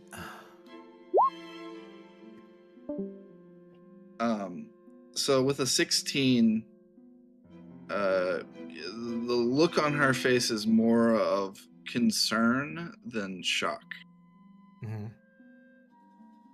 And again, we don't know for sure. It's just that, like the clinic burned down and he conveniently disappeared. But that's not what I'm here. Well, it is part of why I'm here. I was hoping if you know something about him, but I guess you don't. Well, But I can tell you what I do know. As such, what do you finish your thought? Yeah. We scouted the burned building. I found a journal of his, and I tried to find some clues to see if he was indeed part of the cult. And I found some interesting notes apart from his regular patient records about something you and Sophia, some experiments you did. Would you like to elaborate? She nods. Well, let me tell you our whole history together, and that might shed some light on your concerns. I met Vicente years ago during a relief mission to southern Aravina. We were both treating the infected beyond the crater's mines, out where the desert meets the rim of the starlit chasm. That's where the spell plague burned brightest. He wasn't like the other doctors. While most healers focused on containment, suppressing symptoms, quarantining villages, Vicente, he was charting patterns. He kept fastidious records, not just of the patient's decline, but how their miracles changed. Their breathing, sleep rhythms, the cadence of their speech. He compared it with other magical pathologies, wild magic poisoning, residual soul fire, even lycanthropic strain cycles. It wasn't just medicine to him, it was a puzzle. One he believed he could solve. I was the one who suggested he bring his work north to Mirrodin. I told him the city had the resources, the libraries, the mines. He could make real progress here. He wrote to me after he arrived. He said he'd built a sanctuary in Lowtown, a quiet place for the infected, mostly children. He never once asked for praise, just supplies, blankets, salves, books. After I returned to Mirrodin myself, we met a few times, always for academic discussion, likely what you're referring to. Never anything more. I visited his sanctuary once. It was humble but clean. The children were resting, some in meditation circles. I helped with easing discomfort where I could. Vicente, he worked tirelessly. There was no room in him for anything but that. But something changed recently. He started speaking of a tome, something ancient, nearly forgotten. He claimed it spoke of blessings and curses, not as opposites, but as two halves of the same coin. That the spell plague might not be a disease at all, but a misaligned miracle, a sacred act turned sideways. His words became harder to follow. He was consumed with this theory that if he could find the right balance between curse and blessing, he could undo the affliction. He asked me for help acquiring medical reagents and some rare script work.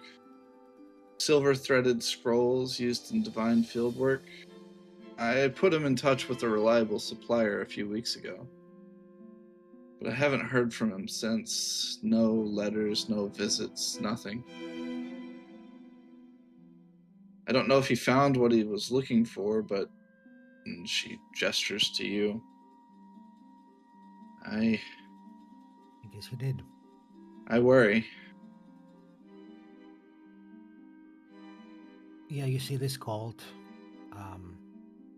They delve with deities, old deities. So him looking for something so ancient, I think maybe the interest aligned. He wanted something more. They wanted something from him, probably. She shakes her head. I don't want to believe it, but maybe there's some truth to it. He became obsessed there. It can be a slow madness. He was always racing the clock for Sophia, for the others. He never told me where the tome came from. I think. Do you have a name of the tome? She shakes her head. It was unmarked. Leather bound. Yeah. Leather bound. Have you seen it in person, or described at least? It was a leather bound text. Nothing really remarkable about it. She shrugs. I'm sorry, I couldn't tell you more. It's fine. Well, you helped me a lot. But I have another question. I guess something in your field. You are a spell walker, as they say. Do you think plague walker? Yeah. Do you think that the spell plague symptoms can have a connection with the southern deserts? She nods. I think that is almost certain. It seems that only those born in and around the southern reaches of Aravina are affected by the spell plague. That's why it's called the Aravinan spell plague.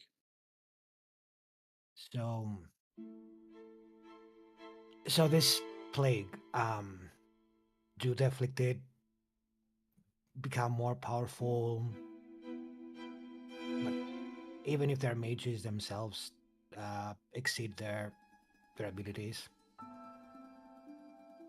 Well, the spell plague affects people of all types.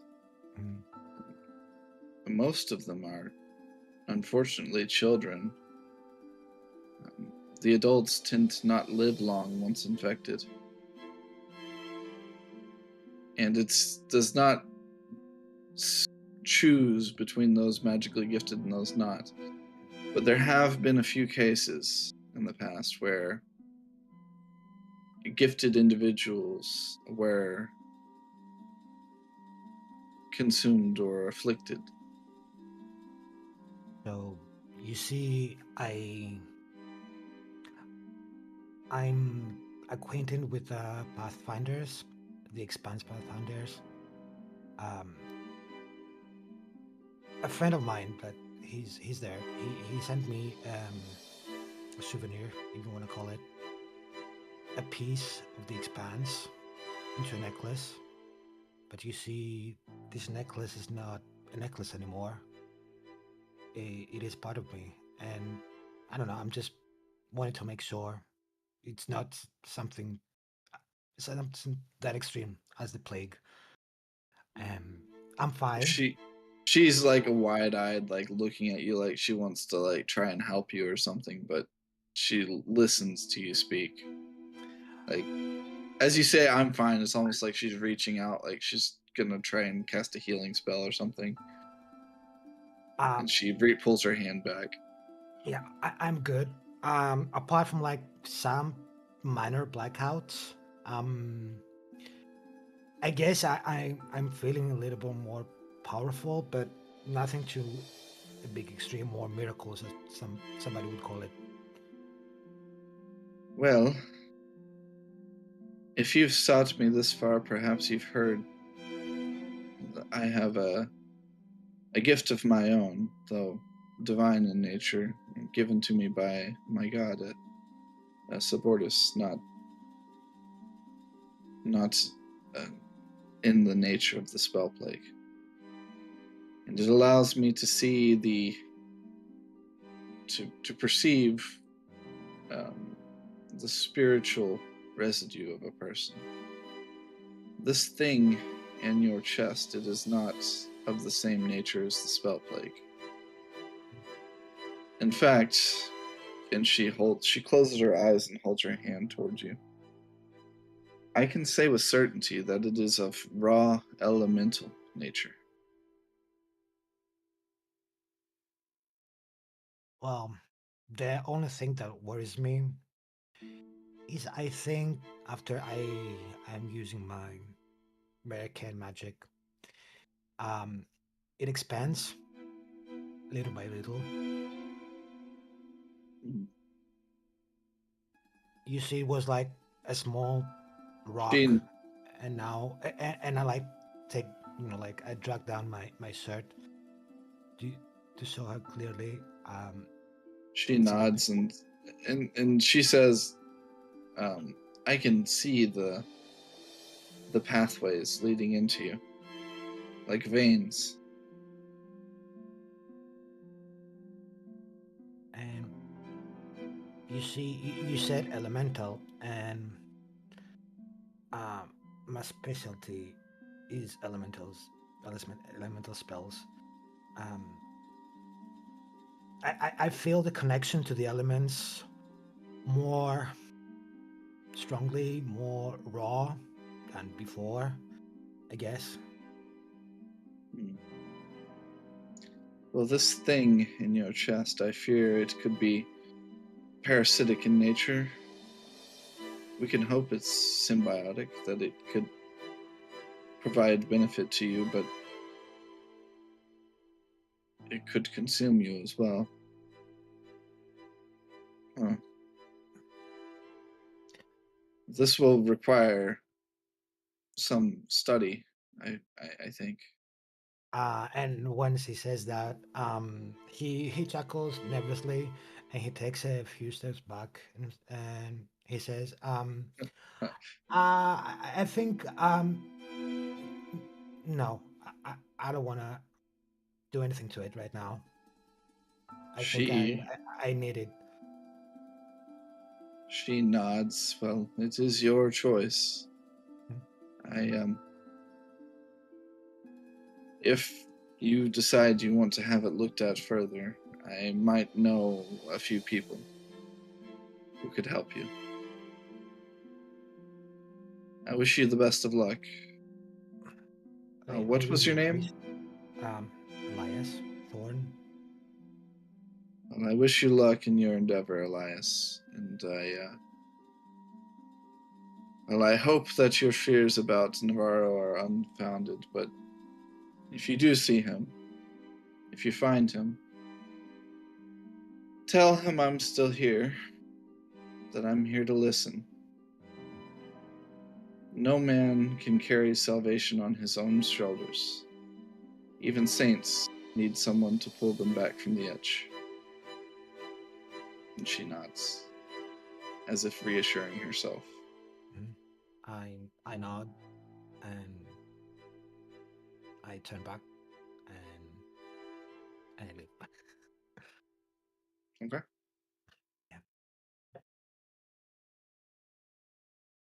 All right. That seems like a good spot for a mid-session break. So I know we already took a 5-minute break earlier when I lost internet. So let's just take another 5-minute instead of a full 10-minute break, and we will proceed to our meeting with the king. Okay. I think we did Lane leave? He's coming back. Oh, okay.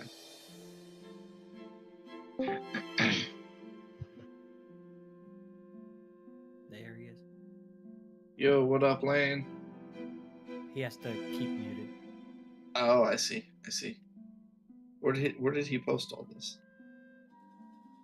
DM with me. Oh, gotcha. Okay. Yeah, we are on mid-session break right now, though, Lane. I'm trying to think of maybe I could recap what all has happened since you left. After Lane was there for the fire, right? Yeah, so everything after is what he's missed. So the party met with the round table. The king. No, I don't think Lane was there for the fire. Was he not? Axel was not there for the fire. I don't believe. Okay, well, after Lowtown looms, the party went back to Navarro Clinic and found it on fire. It seemed like it had been attacked, possibly by Gareth Blackthorn, but changed somehow, covered in chains and looked bloodthirsty. And then the party went back to the school and interrogated one of the vampiric rats they captured. And it seemed like the vampiric rats were created in some kind of a lab by somebody with a beak mask. And then the party has investigated in and around Navarro Clinic. Nura followed a scent from Navarro Clinic to a orphanage where apparently Navarro had dropped off Sophia prior to the fire. And then today's session, Nura followed that scent again and found that it led to a train station, then to a warehouse, and then back to the Navarro Clinic, all before the fire happened. Malachar searched a large swath of area around Lowtown for rats and found that they had all disappeared somehow. What else? Malachar's father. Yeah, Malachar's father was arrested and questioned, and it turns out that Malachar's father probably has nothing to do with any of the stuff happening right now. And it's all just a really bad coincidence. At least that's what it seems like. And that Malachar's father is going to now help look for Callison or whatever's happening with the rats.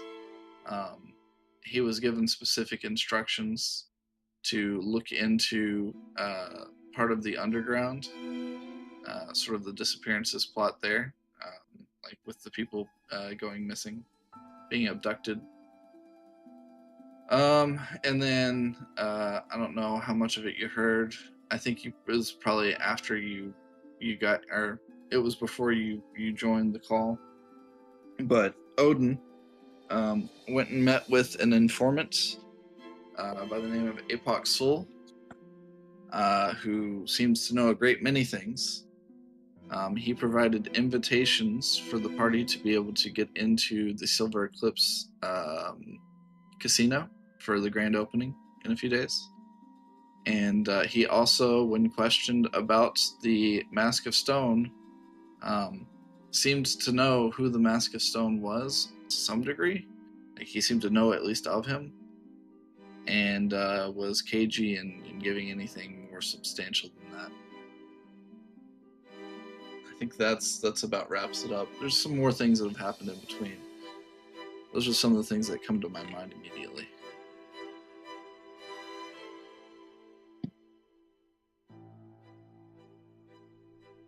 I'm going to run to the bathroom, then we'll continue.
I am back.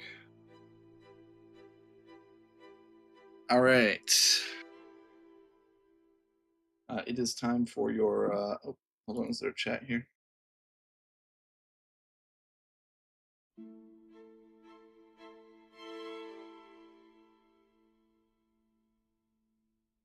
Dedekar is guilty. Definitely. All right. So, a couple of hours prior to your intended time to meet with the King of Mirrodin, or the King of Avalon, rather, each of you are approached by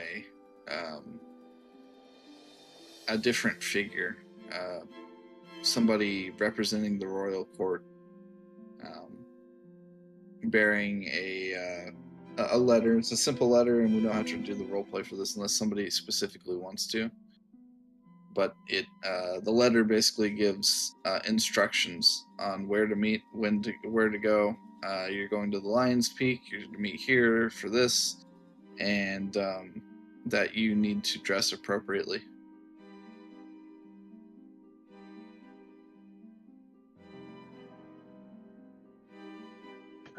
I'm going naked. That's not a difficult thing for Odin to do, is find a appropriate outfit.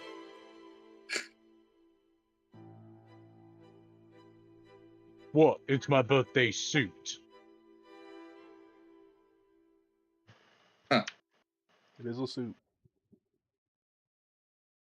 Suit and tie. I've got the tie. He's just standing there in a black tie. And I got on my birthday suit. I'm well dressed. Oh, good gravy. All right. I'm assuming then that everybody just prepares themselves.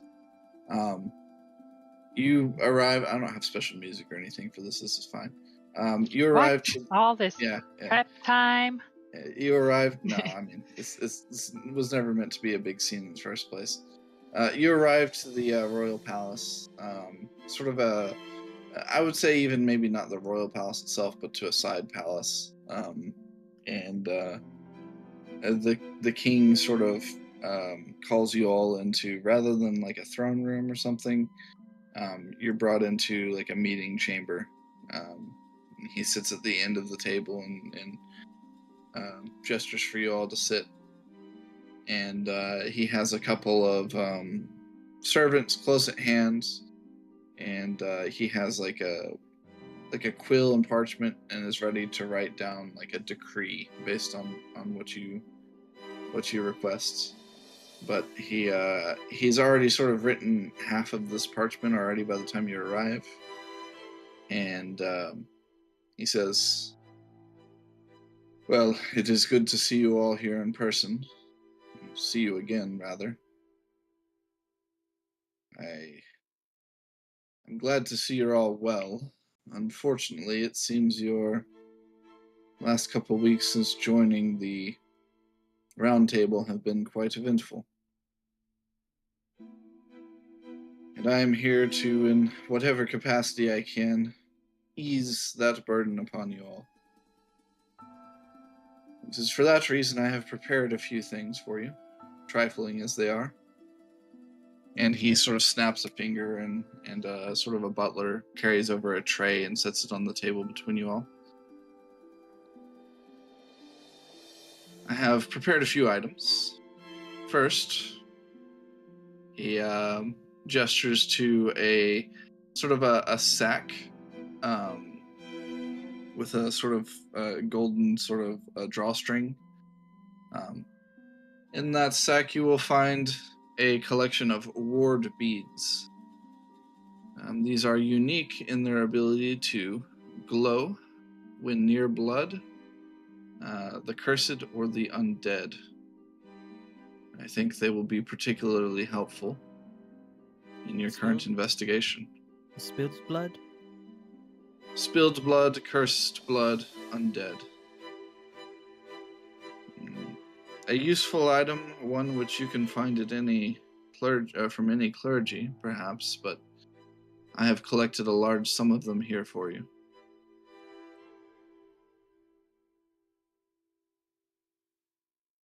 What did you call them? Ward beads? Ward beads. I'm adding that to my inventory. Yeah, I can post this into the chat as well. I've got a couple more of these.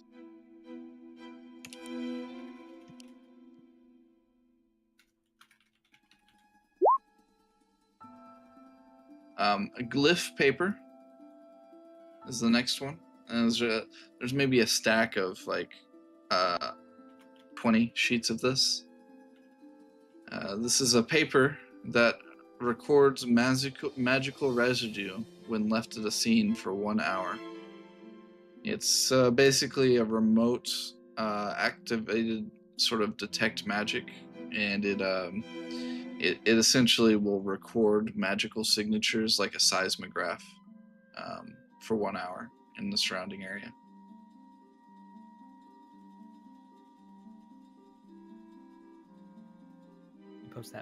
Are you posting that as well? Yeah, I don't have everything I just said written on Gotcha. there, but Gotcha.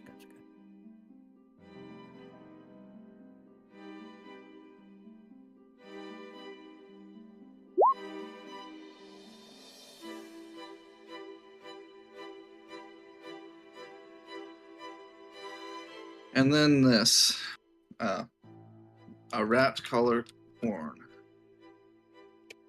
an invention of one of our druids. It's a magically tuned whistle that seems to lure nearby rats. So for obvious reasons, whoever wears those ward beads will have to be very far from my character, or it'll just keep going off. And they have to be activated, but yes. Nope, just me again.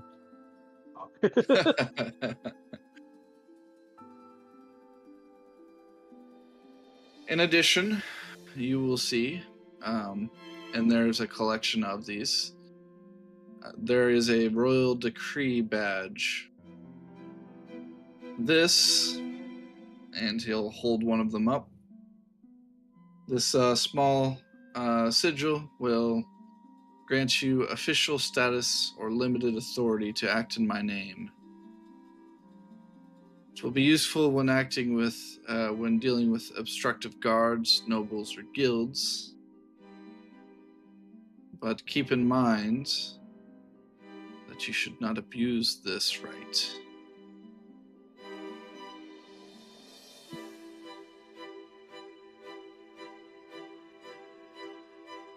Of course, Your Majesty.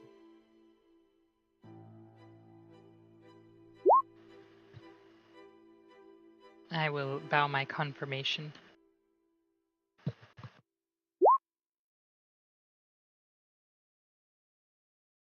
All right. This is what I've prepared for you in advance. In addition, I've already set some of my men about the city. But I promised you to provide aid in any way you sought. So now I turn the table to you. Is there anything you need from me? Anything within the means of the kingdom?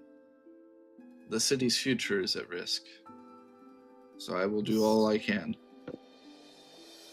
This may be outside of your purview, Your Majesty, but while within the bounds of Mirden, or Avalon at large.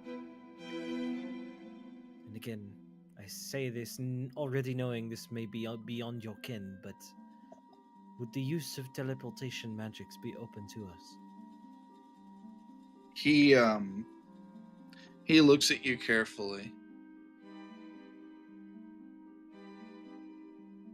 Well,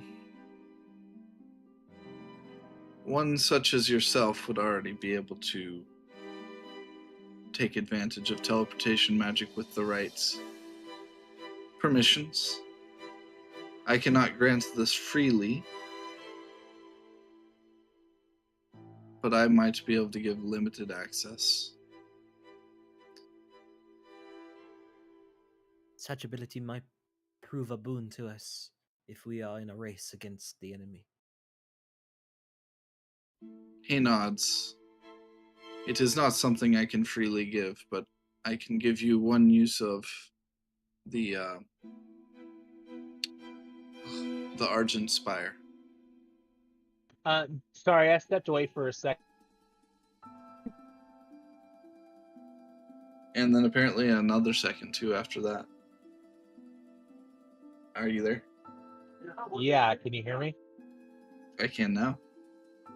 Okay, who are we talking to? The King of Avalon. Gotcha, thank you. Yep. No big deal. Just the king of a nation. That's what happens when I step away for 3 seconds to get my DoorDash. Uh-huh. He nods and he'll write down your requests to his degree. And then he'll look across the table to whoever's sitting next to Odin.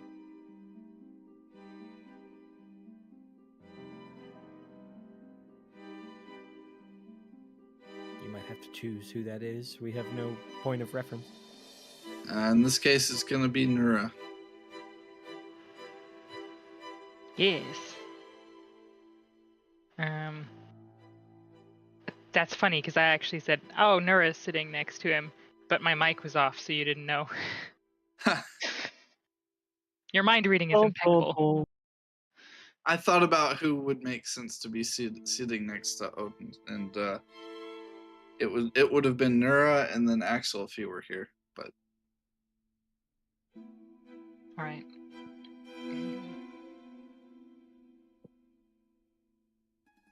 The only thing I think I would require, I am very recognizable at a glance and not easy to make unnoticeable. I'll say, gesturing to my horns and the fact that my scales all shine like crystal. I would perhaps, if you had something that could change how I look, I would be more useful traveling with my companions into places I'm not, where we do not wish to stand out. yeah, give me just a second. I'm trying to find the name of the magic item that you're asking for. Hat of Disguise. He nods. I can easily provide a Hat of Disguise for you. Yes. Thank you. And he'll be most appreciated, and I will give a bow. He nods and graciousness to your good manners, and turns to I guess Malachar next. As he stuffs DoorDash into his mouth, presumably. No, as I try to get this pizza divvied out to the entire household while also I'll come trying back to you. I'll come back to you. Elias. Please.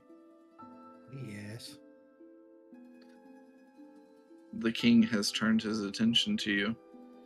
What boon, if anything, would you ask of the king? No.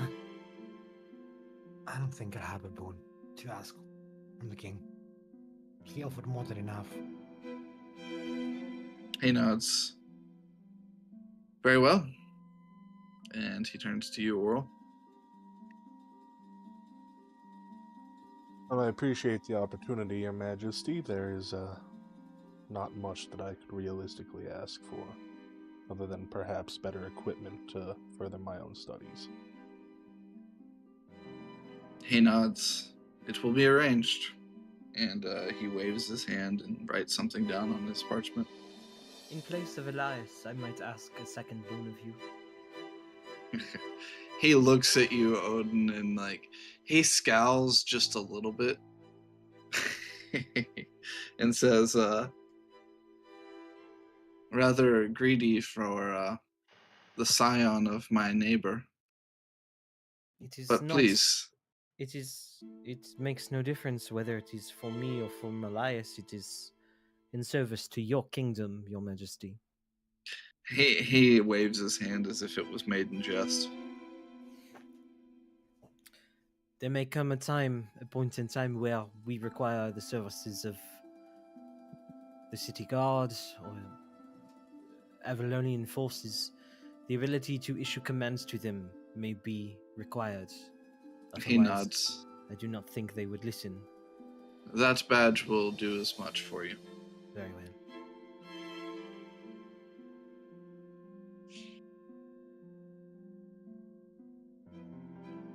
I can't think of anything that Malachar would want or need. Could you give me a way to be more observant? You know what I mean? Like, Glasses. I could arrange for that, yes. Hold on. An appointment with an optometrist.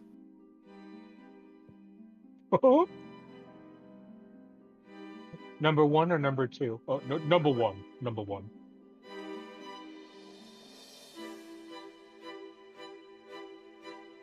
Okay, now again, see number one again.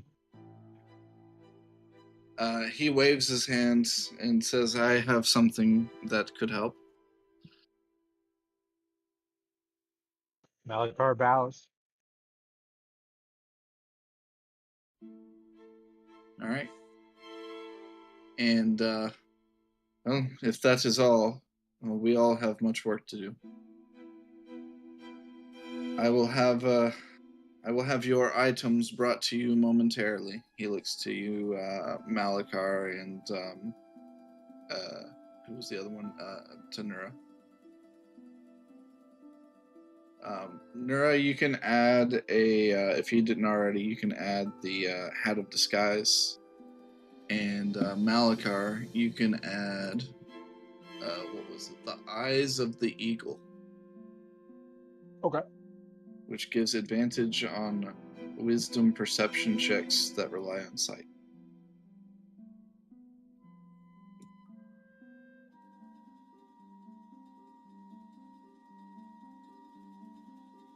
I think it also has some flavor text about being able to see the details of things.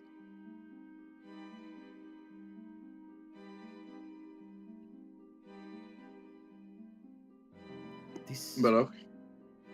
Go ahead. But I will just say, this magnanimity will not be forgotten, Your Majesty. I will be sure of it. He smiles and says, well, I appreciate all you're doing for Avalon. It is not lost on me, and I appreciate, and beyond our status in the round table, that you are our neighbor. And I appreciate your help in this time of need of your own. Don't mind me not speaking well.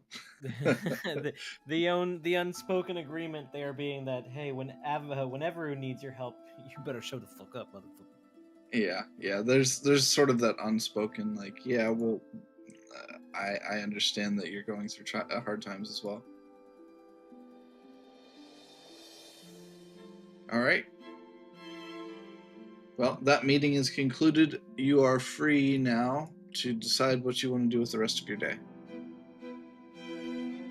Amazing. Are we past the point where you planned to? No. I've still got a few things that I've got written down here. More than enough to fill out the rest of the session. Did he elaborate on how we are to use the spire? For teleportation, he said you can use it once. Right, but is there like like an instruction manual? Yeah, You basically just show up and like armed guards will lead you to where you need to be. Okay. Nice. Put hat on. You have Hat of Disguise. You can now disguise yourself. does it tell me if this is an at-will thing or like uses actual spell slots? It's at will. Okay, cool. I don't It's know just if the it has silly a little number of glasses charges. with the nose on them. What? That's all it is. It's a hat, thank you. No, It's no, a hat with with the mustache on it. Yeah, he's saying like the big nose with the mustache. Yeah. When you put it on, Yeah. all it does is just definitely not, and then whoever's wearing its name appears. Before we all go our separate ways, Odin will gather everyone together once we're out of earshot of the king, and I'll say, there's something I need to share with each of you. If you could accompany back to my wherever I put the mask. I don't know if it was in my lab or chambers, but either or. It's in your room. Yes, if you could return to my chambers, I will share with you what I have. And I'll go back to Avalon. I guess if we all travel together. Yeah, Caden Guide. somewhere is glowing red, getting jealous. Guide you to my chambers and unlock the vault that I have and dole out the 4 other invitations and masks. These are a boon gifted to me by an acquaintance that Caden directed me to. They should get us into the grand opening of the Silver Eclipse Casino. It is to be a masquerade, as I understand it. And I'm going to keep the featureless golden oval mask. I will take one of the masks and inspect it. Okay. You inspect one of them, and they appear to be magical. I mean, what do you mean inspecting? You're just looking it over? I'm seeing what it looks like, and I'm seeing if this is like a, you slap the mask on and the full ball gown outfit pops up, or if it's just like, a regular old mask. No. So what happens whenever you put the mask on is that nobody recognizes you for who you are unless you will them to be able to recognize you. Yeah, and since APOC told me what they do, I'll explain that these masks are magically inclined to hide your identity from both the visual eye and the magical eye. No one can, unless you will it, no one will know who you are. Will we still have to get some kind of masquerade? Yes. Yes. I see. I may be able to arrange something on that front. I know some people who know some people. If you just give me an outline of what it is you wish to wear, each and every one of you, I will arrange it. We're gonna need everybody to do some custom character art for your characters in finery. Which mask? Which mask do you take, Nora? What ones are they? I walked away for a bit while you were getting the masks. It's in the chat. There's a porcelain fox, a mirrored owl, a lacquered horned stag, and a silver harlequin.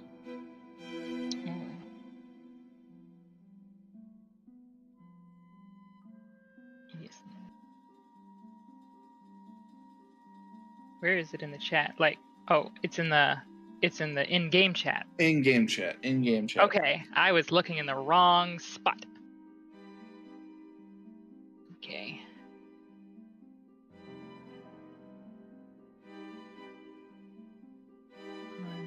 Porcelain fox, mirrored owl. A mirrored owl as in an owl made of mirror material, or as in... Yes. Okay.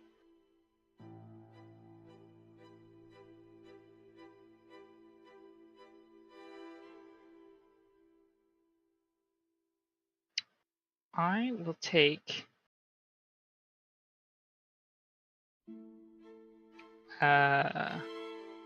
The mirrored owl. Okay. What is everybody else taking? And write it down.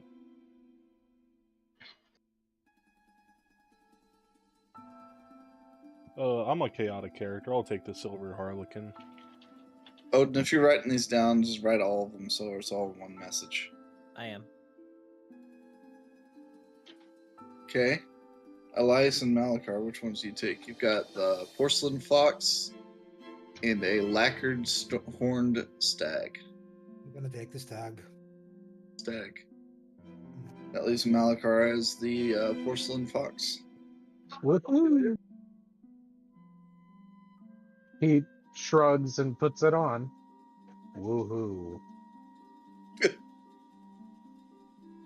Come, Malachar, don't tell me you've never attended a ball before, a masquerade. I've not. He's wearing My father- the mask. If he wanted to, you would know he's Malachar. Ah, who are you? Kill him! What? A stranger appears in the room. Malachar will take it off. Well, that's fucking scary.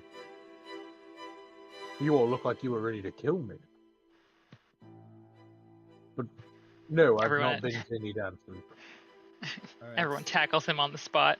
Now that each of you have decided on a mask to wear, I will set to arranging a tailor to help us look the part. And I'll dole out each invitation. What do you say? They're in black envelopes, like Black silver, envelopes with a red seal. a red seal. Yeah, I'll hand out each invitation. The seal is of a serpent eating its tail. I assume none of these are named invitations, so we don't have to figure out which No. one goes to. Okay. Sweet.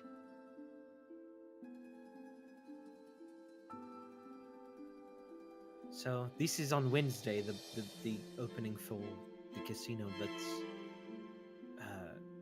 the next thing I think we have to do is there is an open house tomorrow for Arabella's Curiosities.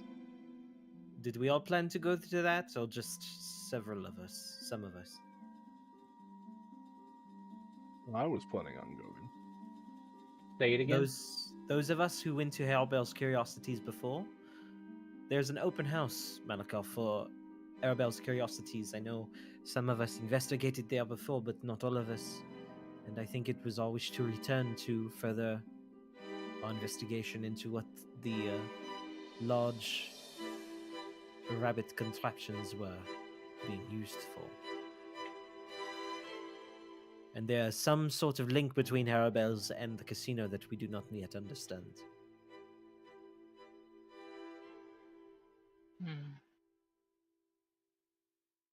But that is tomorrow. The open house is tomorrow. Yeah, right? Am I? That's correct. Okay. Yeah. Correct. You still have most of the afternoon to do other things today. Search a wider area for rats. You can see if you can track down Navarro. You can question Sophia. Like, all kinds of stuff you can do. This reminds me, I started tracking Navarro. And I got some ways. He went a rather long loop around the city. He stopped by the train station and he... No, you're doing it again. Slipping into your accent? Is that what I'm doing? Yeah. And I slip into your accent. Happening. We slip into each other's accents all the time. We can't escape. Oh my god. I can't do an accent, so I can only do so shit you are German. immune from this problem. I can do shit German. Hold on. It is.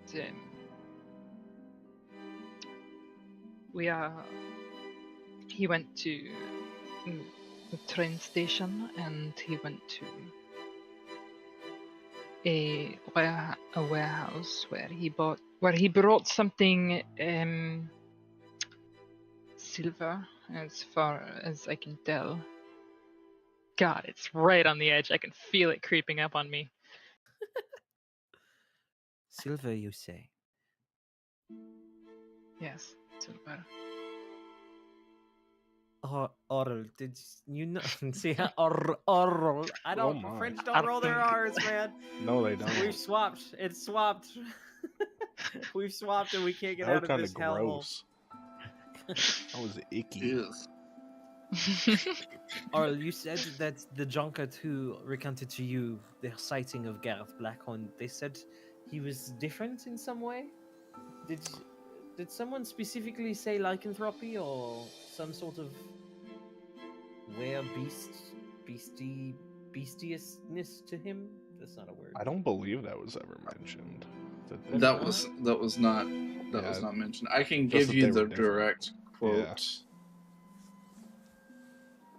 Has there been any mention of lycanthropy along the way from anyone? The only mention of lycanthropy was earlier whenever Evelyn Rook was speaking to Felix, not to Felix, but to Elias. Okay. And it was in a different sort of context. Yeah, it was like talking. It's my brain making things up along the way.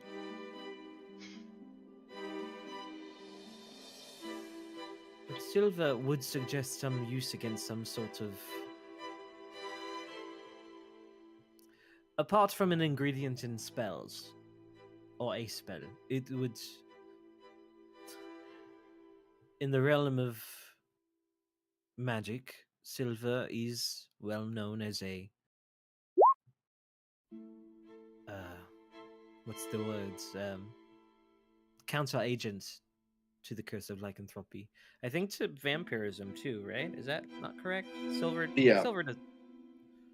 Yeah, and again, just Elias, if you want to pop in, just to bring this fully back around to what he just learned from Evelyn Rook, is that Dr. Navarro, this book he was looking at was talking about counteracting curses with blessings or something, and it did mention lycanthropy. That's where you heard lycanthropy mentioned.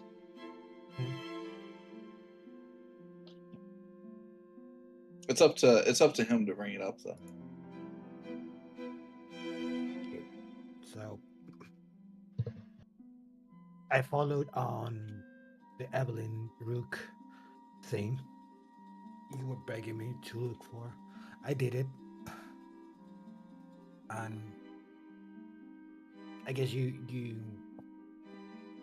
I don't know, you should worry about Navarro. I don't think he's connected with the cult, but that much. But you mentioned curses and blessings and all that, and he's into that at the moment. His whole research is about that.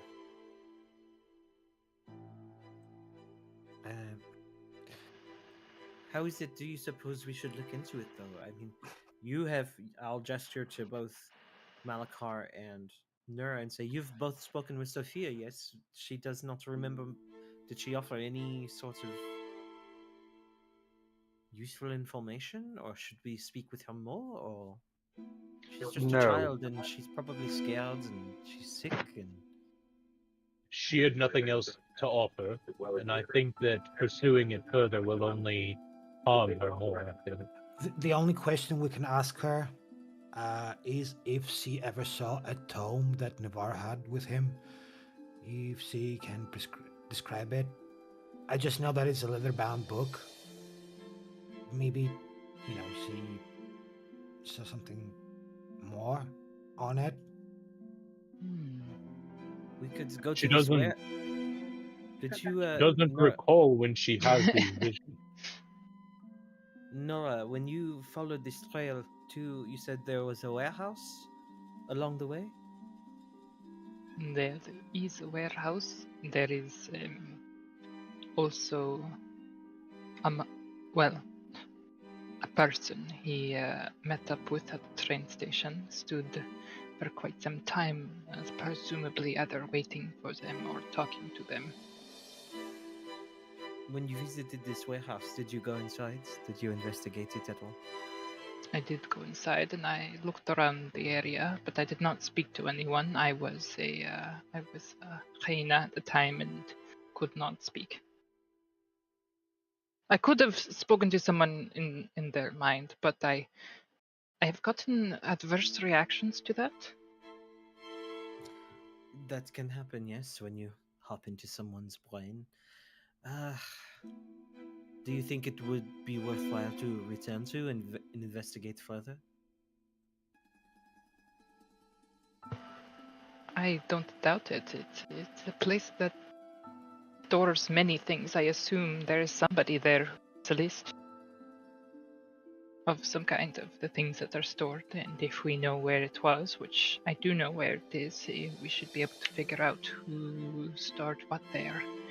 If Navarro was using a fake name, or if he was acting as himself. If in the interim our next most promising lead is tracking him down, then I suggest we go to this warehouse and see if we can pick up a trail or some other leads that is concealed from us at the moment.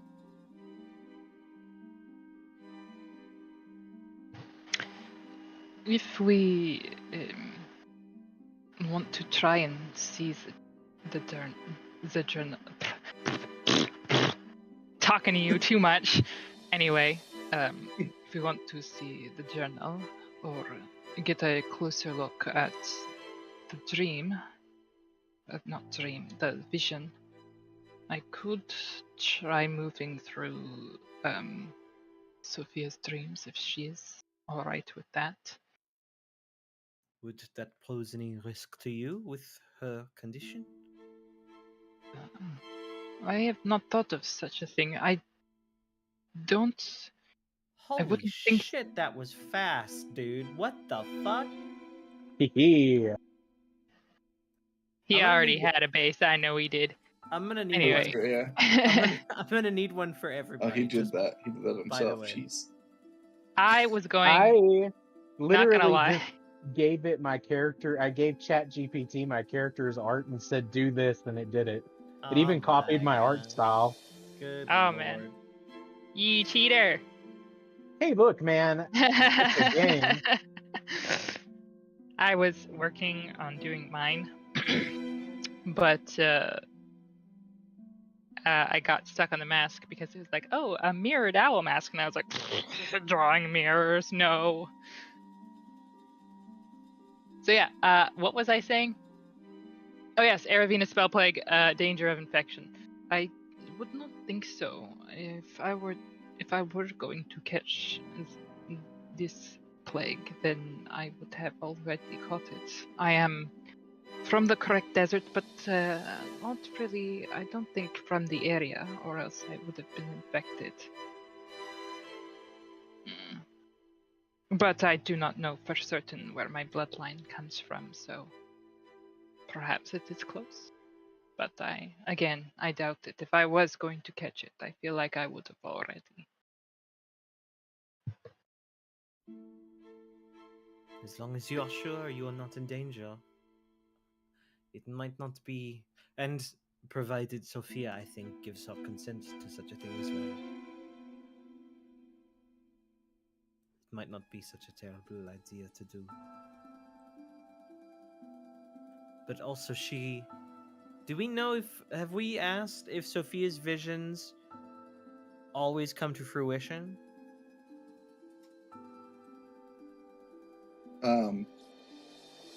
I mean, from what you gathered, yes, but it's not. I mean, okay, so there's a way to get a definitive answer to this, but from what you recall, give me a history check. Okay. History's not great. Yeah.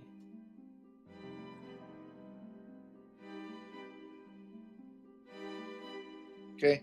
Anyone else is able to give me a history. I say anyone else. Anyone who is present. So I think that would be Nura and Malakar. You could also give me a history. What are we historying? I don't think Elias was present whenever she did a drawing. Okay.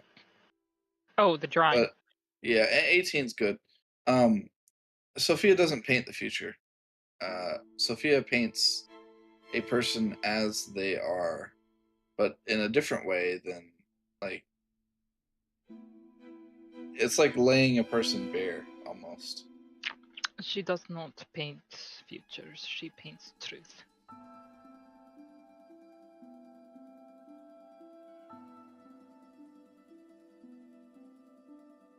I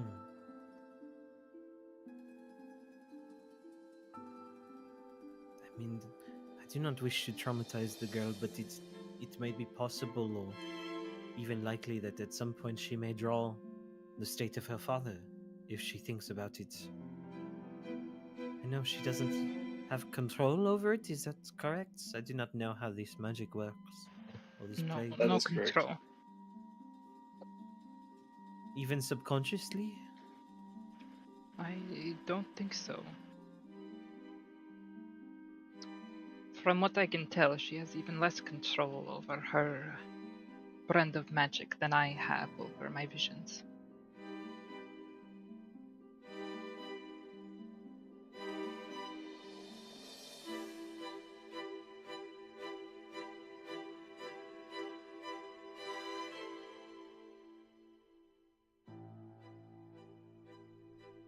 Curious. Well, we could either go to the warehouse first and then stop by to speak with her after, or vice versa. Whichever we think is more likely to be informative. I do not know.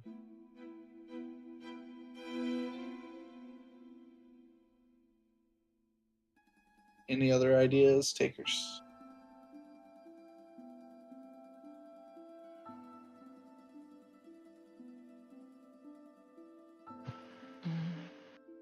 We could also investigate whoever met with Navarro. Whoever met with who? Navarro? Navarro? Yes. Yes, but how you said you met him on a train platform, and was there a trail of that person that led somewhere else by scent? There would have been. I did not follow it though. I remember the scent, so if he is around, presumably he comes there regularly, but it's not confirmed. I would be able to tell who he was from the scent. If I was in the correct form for it, of course.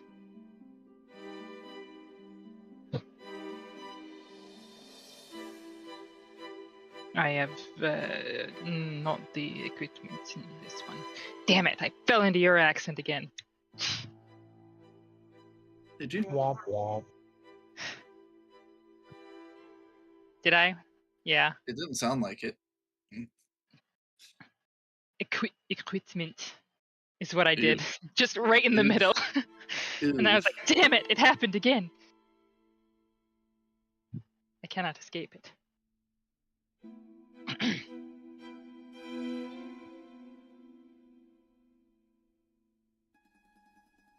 If we are going to do all of these things anyway, we might as well just pick one to begin with.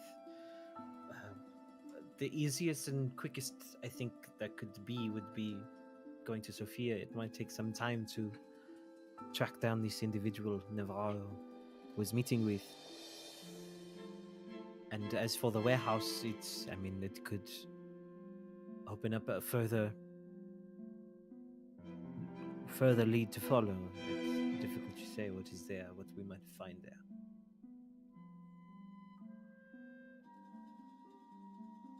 So to Sophia's then?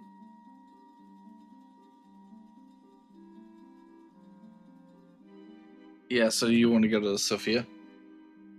Yeah, I think, just given the time span we have most of the afternoon, right?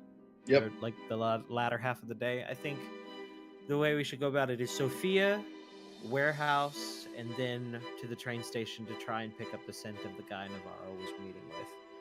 I think we'll get, if anything else, we'll get at least the first two things done.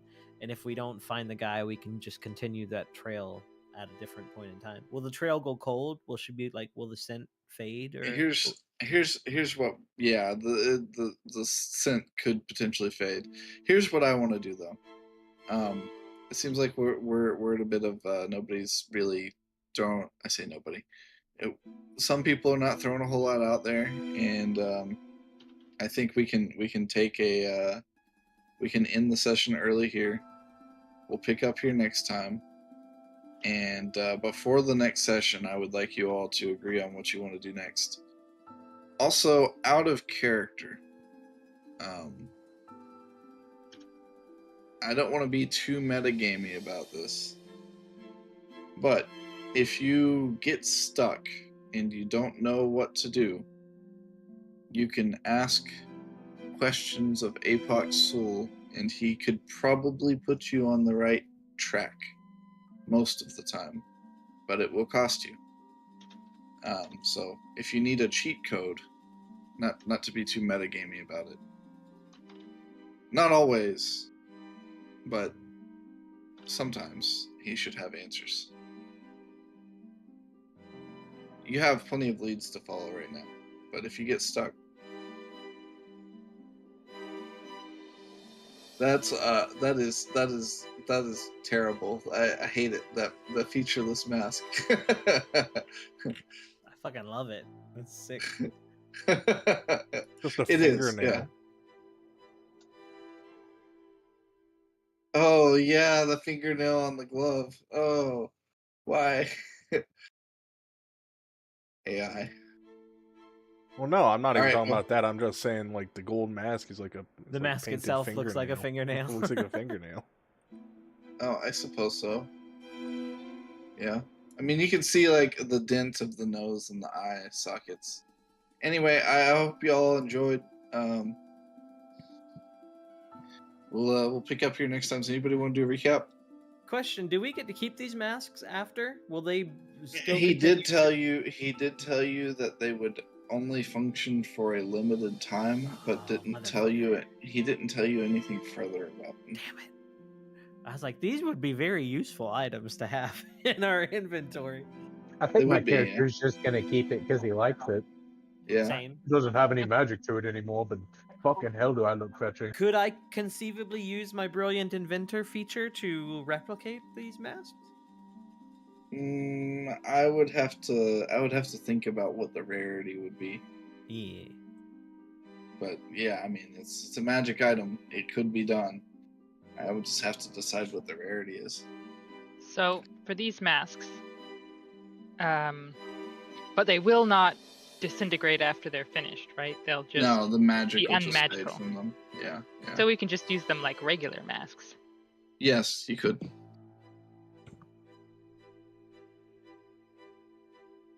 Still a cool looking mask.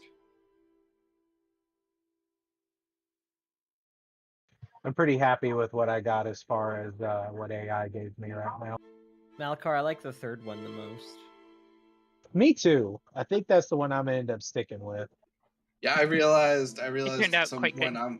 I realized at some point I was like, all right, there's no point in continuing. Everybody just wants to make art of their characters with these masks on. My photo input on ChatGPT is taken up for the day, so if you want to take that photo, Malakar, and throw it in and see what other options you get out, I would love that. I hope you all enjoyed Apoc I'm gonna have to Soul. sit with each I of you. really and go enjoyed over Apoc this. Soul. He's cool. I want the whole. Next time we go, I'm taking the rest of the party with me. Cause that fucker. Yeah. Yes. Because that fucker. I had like 30 minutes more of stuff with him for if the party was there. I was like, damn it, he's doing the solo. Yeah. Next You're time I right. go, this will I'm gonna throw his probably music on. this will probably be after the casino at some point. So before. It might be Thursday, honestly. It might be Thursday before. You said Friday is the king's funeral in Everu? No, I said it was that weekend. Oh, the weekend. I didn't set a date. Okay, so Saturday or Sunday, sometime before.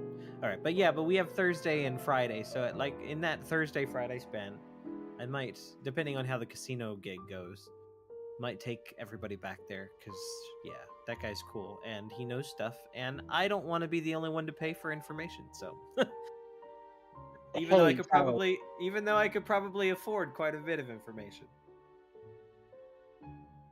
Sally, Yeah. what color suit would she be wearing? Or would it be a dress? She would be wearing a dress. Okay, color. I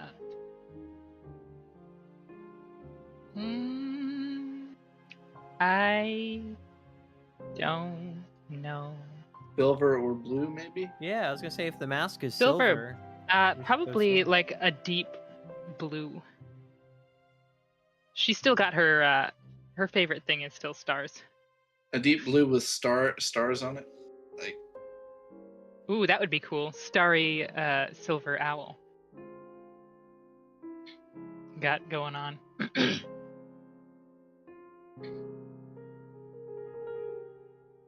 All right, let's let it bake.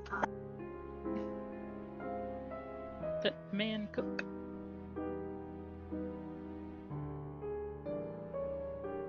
Ooh, fun owl masks. I really like this music I found for Soul. Work. Yeah. Not sure how I feel about that. I feel like that's is that how large that's how large Nura's eyes actually are. That's before I added in all just talked about. So I have let's one give it a half. moment. One half of those pants are shorts, are capris. Like shoes? No, I don't think so. I almost have like cat feet, like Digitigrade. the hairless cat. How I'm you sort can of see. hoping the ball gown will just make that point. Yeah, mute. just get rid of all that. We don't want to see any legs, any tail. Forget it. If you haven't already said, make it say away. floor length ball gown. Just hide the feet and the tail. You don't have to worry about them. Yeah, clearly the AI is not gonna figure that out. Whatever's going on I am down there. thinking of face just because of how strange its base looks. This is what it's given me I guess. for silver Harlequin mask. So Wow, that's not even a little bit silver. it's not a little bit even. silver, and it's not a Harlequin mask. Well, it does have the Harlequin patterning on it. Yeah, but It does have the fine. Harlequin patterning, which is acceptable, but it's like that's not silver, man. It's cool art. It's just wrong. It's just wrong. Yes. How very nice. Incorrect, but nice. For the Nura mask, for the owl mask, Goose, try putting in like glass mosaic or like mirror mosaic, because I feel like that's what's in my head. Is like it's sort of like a disco ball kind of effect, right, Grim? But in the shape of an owl. Yeah, I could see that. I mean. Okay, so I found something. And I'll give it to you the moment it stops being stupid. The very moment. Exactly. What if I open the image in a new tab? Will it be nice to me? It says no. No, I shan't. What the fuck is this? I asked it to make it silver. Yo, Where did it get that? your artifice is going hard here, man. It's pretty sick. It's not correct, but it's pretty sick. Oh my goodness. Nice. That's some titties. Mask of Stone sort of merging a face and stone there. I don't like that. I love how short I am she is. so short. You're a tiefling That's now. something we won't be able to escape. Good. I am built. So fucking jacked. I don't know what happened here. I mean, with your hat of disguise, you could just be whoever you wanted to be.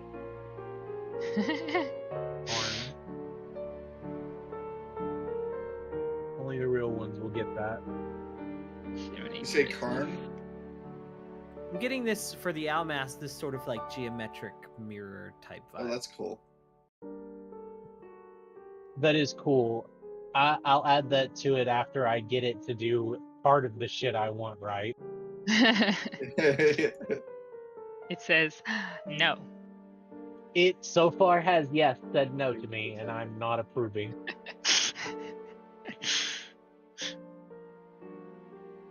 ChatGPT, I am disappointed. There is no I more think I disappointment might for no one.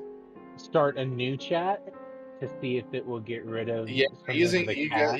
gotta do a new chat because it's gonna use the memory from thinking. the other stuff. That's what you gotta do. I've done Yeah, art that's probably where it ChatGPT. messed and- up. Yeah. So hey Lane, how's it going? I've never been busier. Yeah. Oof. Yep. Life is good. Money is good. Time is bad. I feel that. Yep. But I'm doing good though. Doing all right. We miss you. Thank you. I miss you guys too. Yeah, I miss the game. I do. I shall triumphantly return one day, but right now my weekends are so fucked. I found it. Understandable. I found it. Are we missing anyone in this call right now, or is this everybody? I think this is This everyone. is everyone. Right? Yeah, that's everyone. Oh man. Oh, shoot, I'm in the wrong. We don't have any guest players at the moment. Gotcha. Oh, nice. That looks good. I like that. Oh, that looks really good. That looks I love that. dope. It's like perfect for Elias too. Like it's got the right hair and everything. It's even got the crystal in his chest. I am kind of disappointed I didn't think of that, Nura, because I have that picture saved on my computer, like in my Nox folder. I'm like, That's amazing. that's the most obvious thing, and it's like I've had that picture saved forever. It's like I'm so mad I didn't think of it to share it with you. So If wait, you- what is if- Mira's mask supposed to look like? Mirror owl mask. Mirrored owl mask. Honestly, I'm okay if you just use that image and just like whenever people try to talk to you, you like say really scary, like obscure things, like "Do not look into the void, for the void looks back" or something like that. Elias, Honestly, I like Nura's gonna say spooky shit anyway, whether she Yeah, means yeah. to or not. Yeah. Felix, I really like Elias's too. That looks pretty cool. Yeah, his is really good. And also, like, I like that based on my artwork, I typed formal, and it gave me like formal based on the outfit that my character has. Yeah, it's Yeah. really good. Very intel. Is it gonna be weird when my character decides to try to go to the dance with Elias? Why? Because it won't honestly be him. You know what I mean? Like whenever he puts the mask on. Wait a minute, where did Malachar go? Who are you? I don't That's think true. I We're all could gonna be do very date with confused anyone for at the that whole point. thing. Yeah. No, we And can we're lost. we can will everyone. We can will ourselves to know one another. We can. It's a matter of who we want to know what. So Except we still shouldn't. have control. Malachar, Why not? It's gonna make you're things very blue. difficult It's gonna make things funny. and difficult. We're not here for effective, we're here for the humor, apparently. I mean, if one of us wants to go rogue and then hide our real identity from literally everyone, you can do whatever you want, I suppose. That'd be I a guess good way to nobody seal. can stop you. Yeah, for real. The element of chaos. And also, Malachar, I think you're the only one that it's going to be blue. Isn't Nura's dress going to be blue? Well, the dress, not. Hey Grim, can I ask for a retcon real quick? Maybe. It really, really wants Nura to be red. Can we just make it a black and gold mask? So silver Harlequin. It is not giving me anything good, man. It is making everything worse. Yeah, we can retcon what the mask is. Okay. Just find a good looking art for your character. In a I'll mask. just go with the one that I posted earlier. Okay. The black and gold mask photo looks really good. Yeah, it is pretty dope. Oh, that one. A nice, the basic Venetian mask.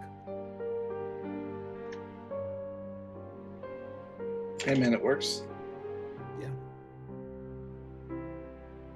Little does everybody know that somewhere secretly at this ball is Axel also wearing a mask, but you don't recognize him. Yep. And we Yep. look around and we see like a giant, but we just ignore him. Nothing to see here. My mask is the size of a large pizza. It literally is a large pizza. It's a pizza with like 2 pepperonis cut out, like where the eyes are. And then like a smiley face line of like fucking black olives to make up a little smile. Yep. Masquerades masks are getting more intricate as it goes. How's the Right. dress doing, though? I like that even Please in her stop. mask and dress, she still has her vial. Doing what's with Nura and the vials? Is that just a artifact of the art that you originally chose, or is she an alchemist, or? Nope, that just came with the art that I chose. That is literally just the art I chose. She has nothing like to do how- with alchemy. In that latest one, she's like, is this safe? Can I drink this? All right, I have to go take a shower and get ready for work. It was fun. Thanks, Grim, for hosting. Yeah, Lane, yeah, have a good hang one. out with us more, please. I know, I'll try. Bye, everybody. I need to Bye. get back to my Goodbye. horses. Goodbye. Yeah. Horses need me. I I might only just- now realize what the fuck he's talking about. Ow. Yeah, he's been playing. He's been I'm playing so that glad Uma I'm not the Musume. only one playing that game. Damn right, I've been Uma Musa maxing. Hell yeah. I need to get more time in that game. Maybe I'll just draw out the dress. Anyway, Honestly, at this point, it might be easier. That's amazing.